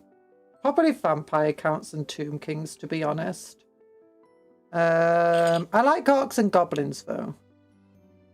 I do have a 5k dwarf army, but that's partly just because I wanted. It's an army that I never really collected or gave a chance, and I thought I'd give them a chance. And it'll be something, you know, for my orcs and goblins to fight. But probably vampire counts. That was like the army I really built when I was a kid.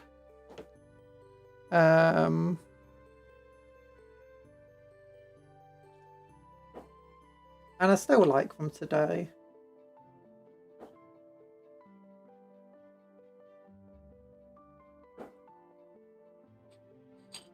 But orcs and goblins are one of those armies, and beastmen to some extent, where I kind of wanted them. I just like how kind of simplistic they are in a lot of ways. Kind of fun. Different. Von Karsteins. Conrad von Karstein, oh my gosh, you're so cool. If they do have a 5+5+, they kind of tank it. It's not just they have a 5+ feel no pain, they have a 5+ armor save, toughness 6 and 3 wounds. I feel like instead it would be more fun to like have them have a 4+ feel no pain, but only like toughness 5 with 2 wounds. And then at the beginning of each turn, you roll a dice, or like if all of your models on full wounds but not at full strength, add 1 model at full wounds back to the unit. Or if one of the models is at less than full wounds, roll a dice and that model regains X amount of wounds, still Necron style. I think that would be a really fun way to make them like more dangerous. Or, you know, to tankier, to like for the size. Oh, for that being said, you've got the toughness 6 Photon as well. Although the Photon have the excuse of being you know, nanite sun.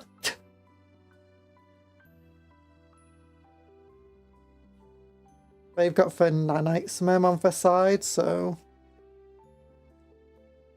Von Karstein's are cool, but it wasn't really Von Karstein army I went with. I think it was a mostly ghostly army.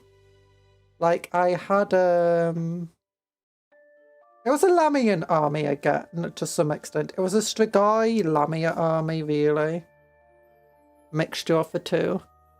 I had, do you know, oh, what do they call it? Do you know that really big coffin throne that can also be built as something else? The soul ghosty thing. I had a bunch of hex wraiths, and I really liked the White Lords and stuff. I had a lot of zombies, but that's just because zombies were really cheap to make.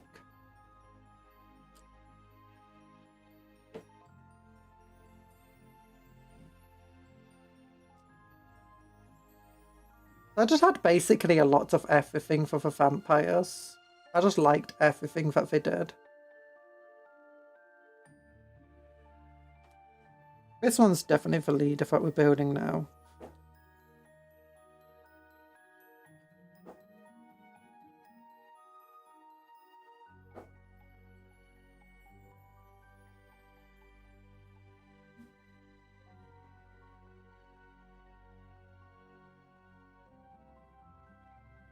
Do you like the Night Lords in 40? I have a Night Lord army.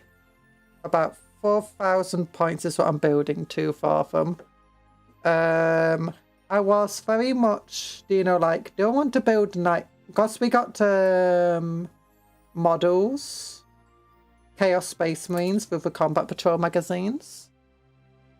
I couldn't decide if I wanted to build Tzeentch Night Lords,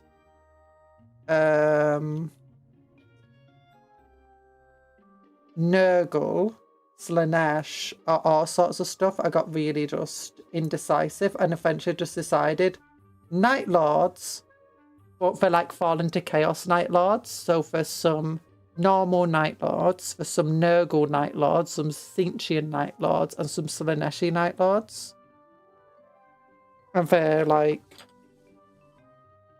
I know Night Lords are typically not meant to be corrupted by chaos, but there's plenty of times in lore where they have, like, you got a Night Lord Demon Prince, you've got Night Lord Khorne Berserkers.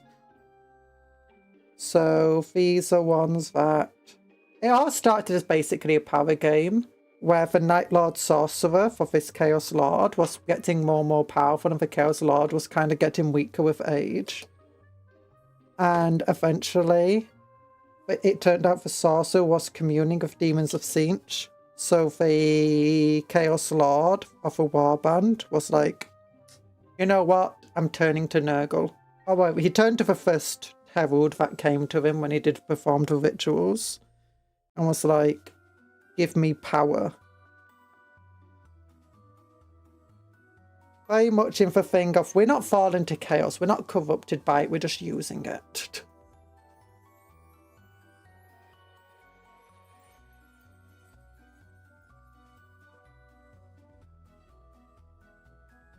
But while those two were kind of in a power struggle, there was already a Slaaneshi cult coming along, do you know, their...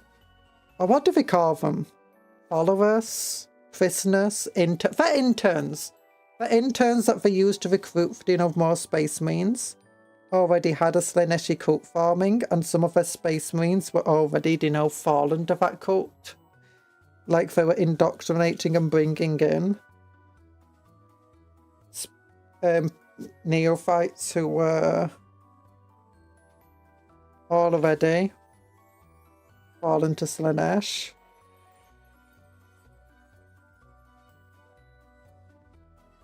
Some of them stayed relatively uncorrupted, but were still loyal to the warband. Okay, this is interesting how it connects. Okay, so that's like carapace growing over his back then. Or bare back. But then you had a few others that watched all their brothers falling to chaos and doing magic and stuff. Psychus. Like, the Warlord effectively allowed a Herald to open his mind for warp to turn him into, like, a Psyker.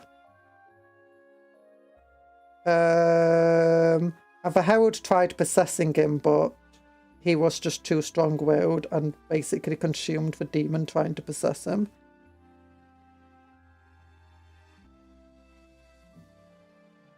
Because I read that about a woman who had devoted herself to Slaanesh, and demons kept trying to possess her, and she just kept eating the demons.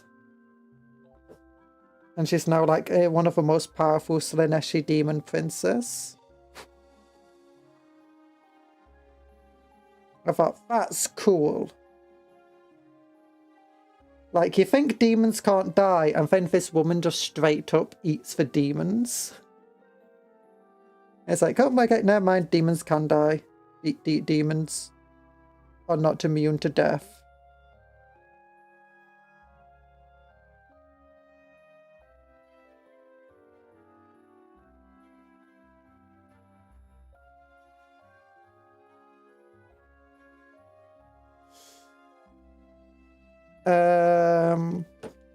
But yeah, so he's now a sorcerer in Terminator armor.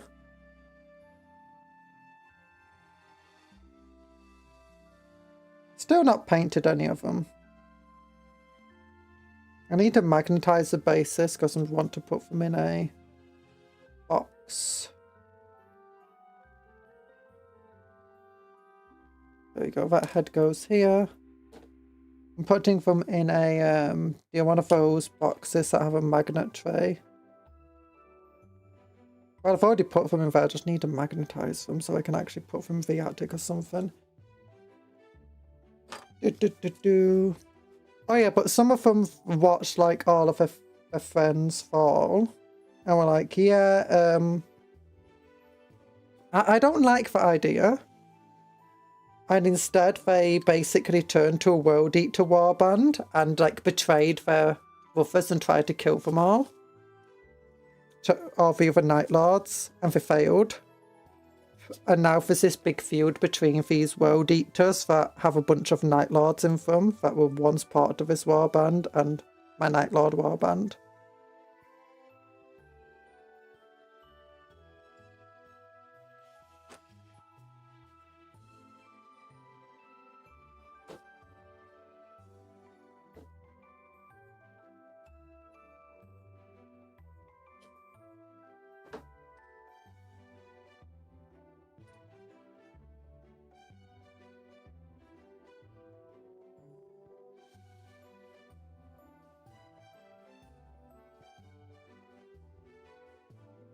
There we go.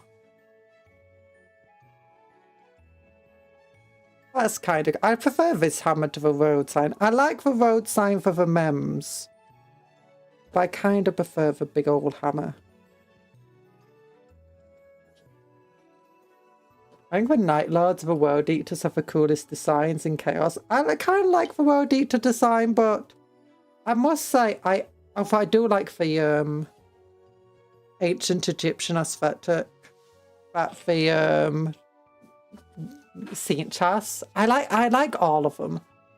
Nurgle's probably up there in terms of my favourite designs for any of the factions. The Chaos ones at least. Night Lords as well. Saint is a bit behind them. World Eaters is actually probably up near the bottom for me, to be honest. Word Bearers are probably at the very bottom. Hate that Psychers tore apart the Warband family for Dacorn. He hates them too. Yeah, they were just more of the fact that they were mostly upset that they fell to Chaos and were like, wouldn't happen to me, and they ended up falling to Khorne. I wanted to put that in just for the irony that some of them became so obsessed with hatred at the idea of their brothers and falling to Chaos that they in themselves fell to Chaos as well. It's a kind of irony that Warhammer thrives itself upon. And builds itself upon rather. So, I'm not a fan of Iron Warriors. The Iron Warriors, I used to really dislike the design of them. Nowadays, I'm more even on. I think that for me, part of the reason I don't like World Eater design too much is at one point I got really oversaturated with World Eaters because they became incredibly popular. Although, to be honest, I have the same complaint when it comes to... Oh, I know what this thing was meant to have on it.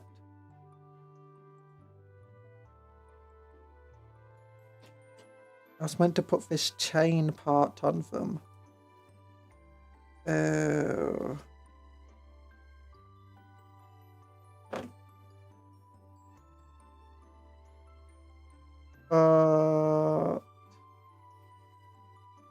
Yeah, Iron Warriors, but okay. They're definitely not my favourite design, but...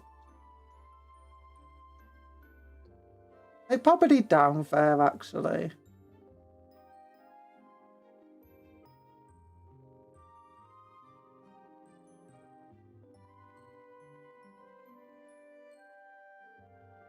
Incredibly popular for World Eater. Standard is seeing them twice a year. I think World Eaters are still very popular.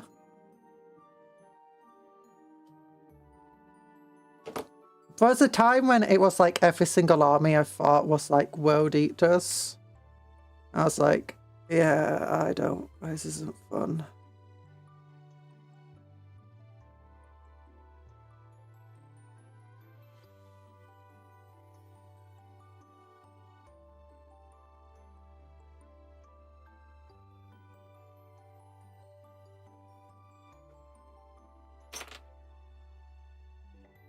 I mean, as a Black Templar player, maybe that's...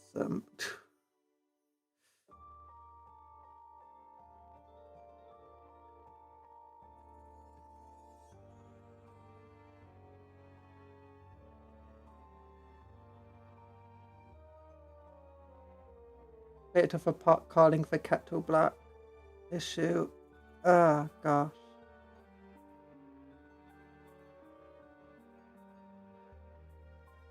There we go. I like that world barriers have really ornate chaos iconography on them, if you want to go hard on the design, that is. Yeah, I have seen some word bearers, so I'm like, oh gosh, maybe word bearers are cooler than I gave them credit for. But... a lot of the time with word bearers, I'm kind of meh on them.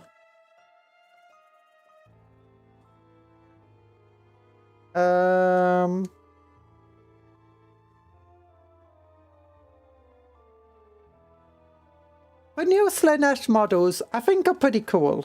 I really liked the old Noise Marines. I really like the new Noise Marines. For Tormentors, your basic battle line units, I don't really care that much for. I think they're okay. But they don't resonate massively with me. I don't hate them. I still think they're pretty cool, just they don't resonate with me, especially considering I really like Slaanesh. And Emperor's Children are super cool.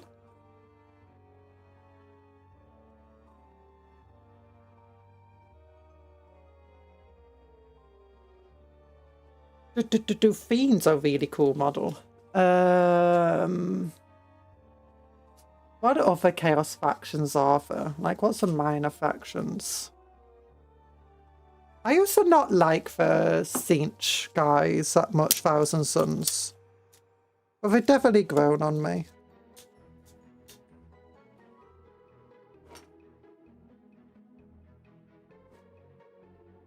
Also, summoning demon lots and lots of demons and possessed, they're cool. That is cool.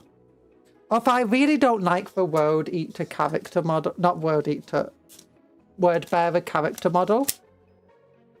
Do you know the guy of the book? The Dark something or the Dark Acolyte Dark. Basically the Chaos Chaplain. I really don't like his model design.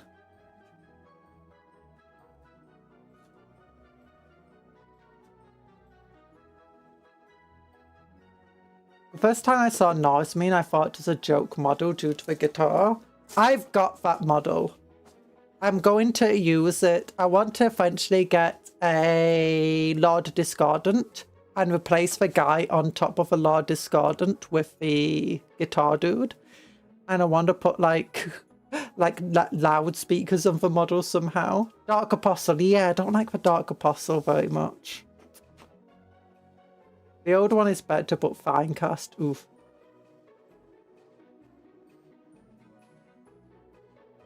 We finally got Oren, who won't fall over. This backpack is twice the weight of the rest of him. Yeah, Oren is cool. Let's look. Let's look. Where's the new Chaos models? Are they here? Emperor's Children out through the years. Yeah, Noise Marines. Love them Noise Marines. Oh, that must be the newer art. Oh. Ye old Slaneshi art.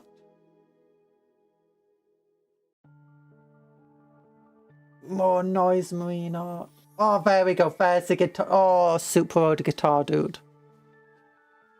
Almost looks like a Nurgle symbol on his side. There. I keep forgetting he's Emperor's Children. Old Noise Marine art. Oh. But I know it's not a word bearer model per se, but if you're playing word bearers, you basically want to take the Dark Apostles because that's it. It's like there's certain models within each faction, like the Chaos Lord of Jump Pack, definitely very Night Lord. Like a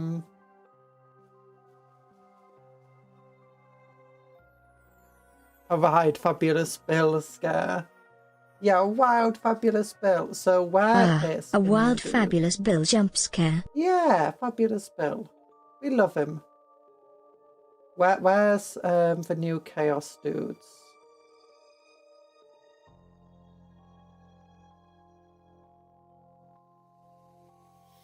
Warhammer by numbers. Warhammer by numbers, I never saw this.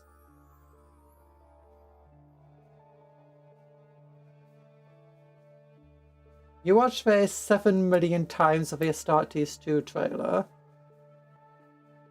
75 tactical rocks. Ah, I wish that was real. I would get one.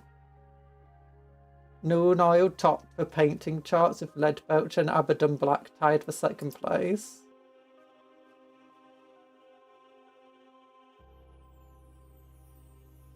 Ultramar successfully conquered fewer than 500. We all love pets. Most read reveals of the year: Warhammer, Space Wolves, Emperor's Children, Grand Cafe. I'm surprised. Inch charges failed too many. Corn is not amused. What's this? Oh, fun 20,000 times using the Warhammer community hashtag. Top 3 audiobooks. Okay, but anyway, I wanted to find the...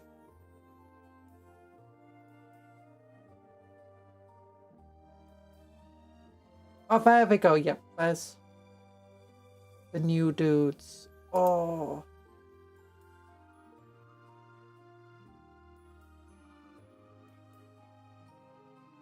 What? Out now. Out now. What else is fucked? The 500 world stuff looks really cool. They're really expensive though. I'm surprised how expensive they are.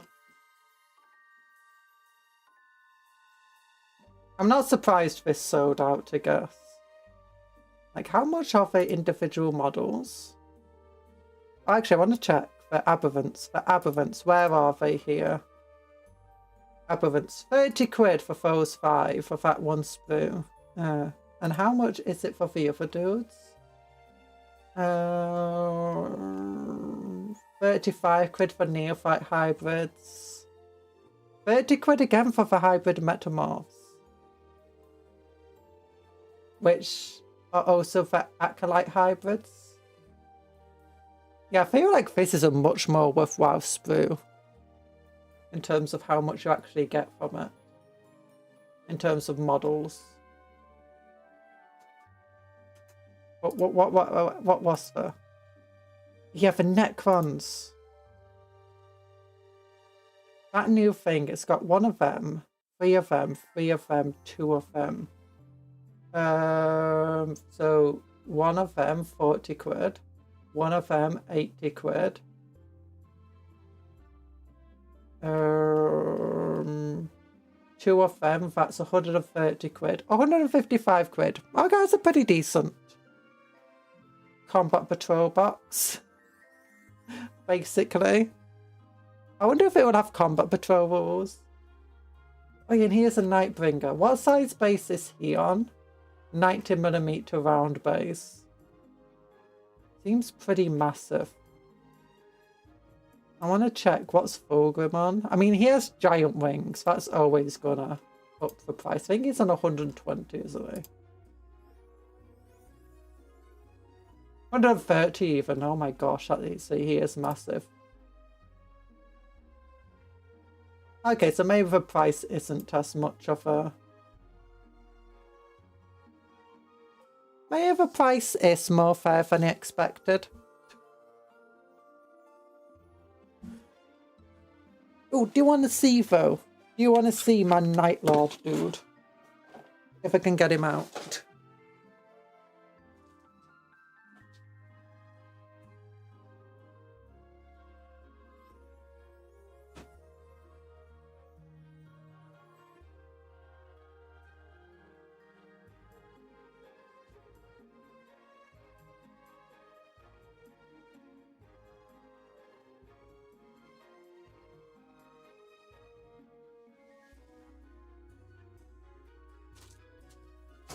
Here we go. Here's my Night Lord dude.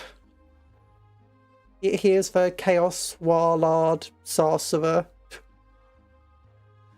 He's got 3 heads on his back in the shape of a symbol of Nurgle, or tried to anyway. Oh yeah. I still not painted him. But I did cover his base in green stuff, so it's not a lump of cheese anymore. And here's the, you know, the named character. What's he called? I keep forgetting what this one's called. I keep calling him Herman Blackheart. Something World Claimer. But yeah, I converted him. And in the same way that World Claimer, he has, what was it, a sword or something? I don't know. He has a cool weapon that was gifted to him by Abaddon. And I decided instead, my dude will have a big old scythe gifted to him by... a demon weapon scythe gifted to him by this dude. So yeah. Also, you might notice that these skulls on his back are actually from the Terminators. Harkon, Harkon, yeah!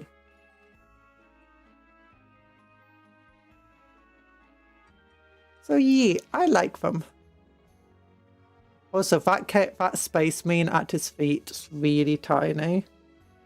So I gave him a Chaos Space Marine head and Chaos shoulder pad because he is no Primaris. He's way too small to be a Primaris. So I'm like, yeah, he just killed a Chaos Space Marine, you know. Night Lords often fight other Chaos groups.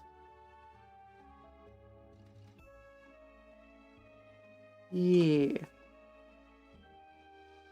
Oh, but how big? Can you believe that this dude would actually be a threat to this dude? Like, I'm gonna hit you with my seismic hammer!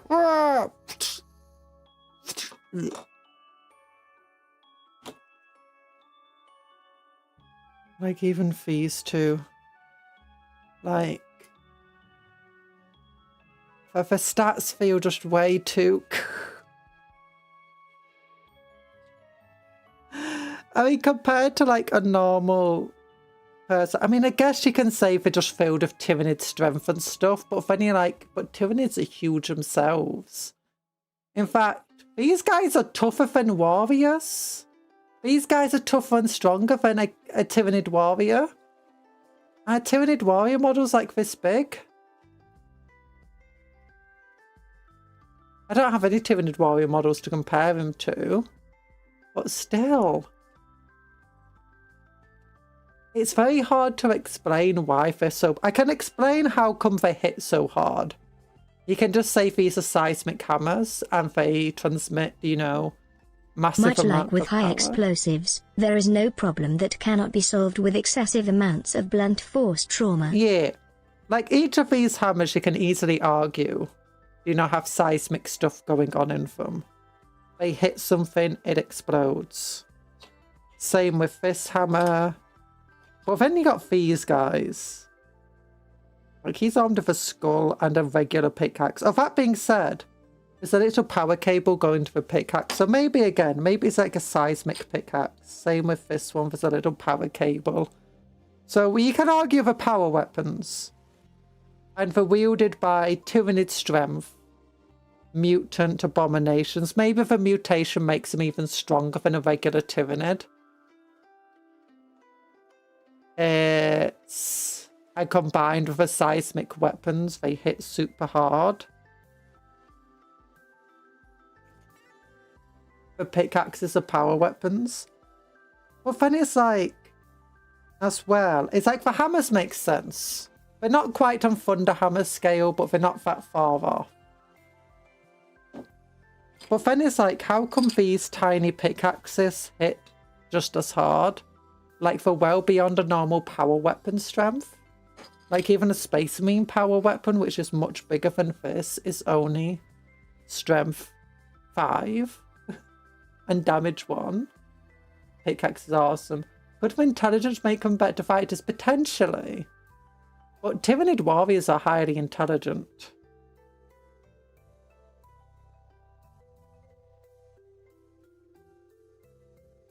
So, I don't know. Well, it's how tough they are.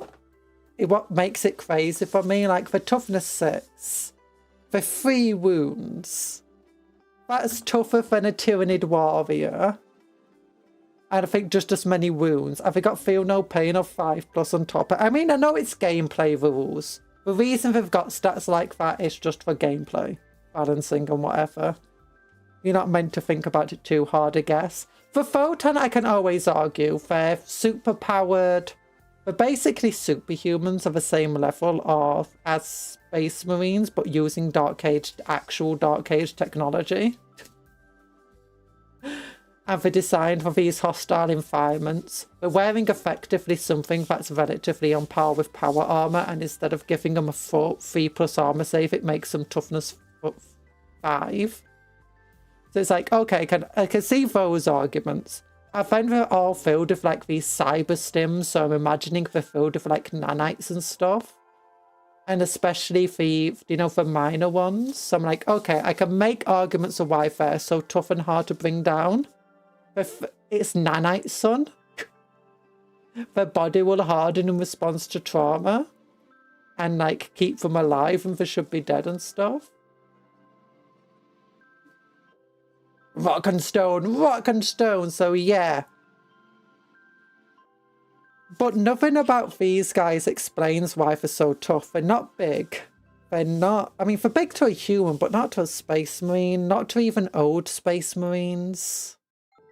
Unless you go very, very old Space Marines, but these guys aren't that old of models.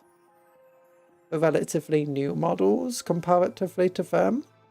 So it's hard to... Squads, it makes sense. They're just walking around in Eva suits, just like Thermoplate. Kind of. I guess if a civilian use, guys, still can you say one insult each faction would say? The faction you play is the faction you will make an insult from. Example. Crutwo. Crut would call you inevitable.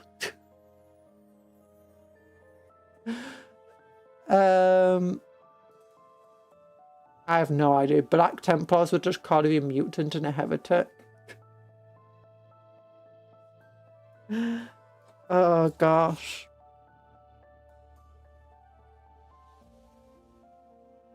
That's the worst thing they could call you. Possibly. Possibly. Or even probably. But yeah, I don't know. I can't think of why they're so tough. I guess you do have a biophagus. It could be an experiment by the biophages because they are making stuff that the Tyranids themselves don't make. So it is possible they're capable of making stuff even the hive mind is impressed by. That's my headcanon now for these dudes. It's the biophages experiments, and the reason they're so tough and hard to kill is because they made stuff. They've probably got their own sort of equivalent to Nanite Sun going on. Yeah, that works. That works for me. The gene yoinked cults. The gene yoinkers. They yoinked my genes! Right off my body they did. Wait, are Genestealers even Genestealers anymore? With Genestealer cults, it makes them feel less like they're stealing your genes and more like they're giving you new genes. Hey, here's a bunch of genes to turn you into a weird freak. They're less cults, they're less Genestealers and more gene givers. For gene sharers. Sharing the genes with everyone. We actually do steal genes. Originally, Genestealers weren't Tyranids. They were basically a race of aliens that would steal the genes of like humans and other creatures to make themselves stronger and to make new mutants and stuff. And that's what they did. They literally stole human genes so they could make new weird hybrid creatures from them.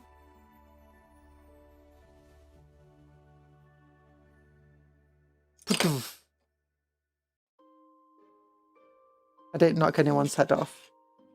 I like this head. This is a cool head. Yeah. The concept exists. Reject boring humans, accept new genes, and get 3 limbs. Yeah! 3 limbs! No, 4 limbs! Why stick for... No, 6 limbs! 8 limbs! No, 8 limbs going too far. 6 limbs, 6 limbs.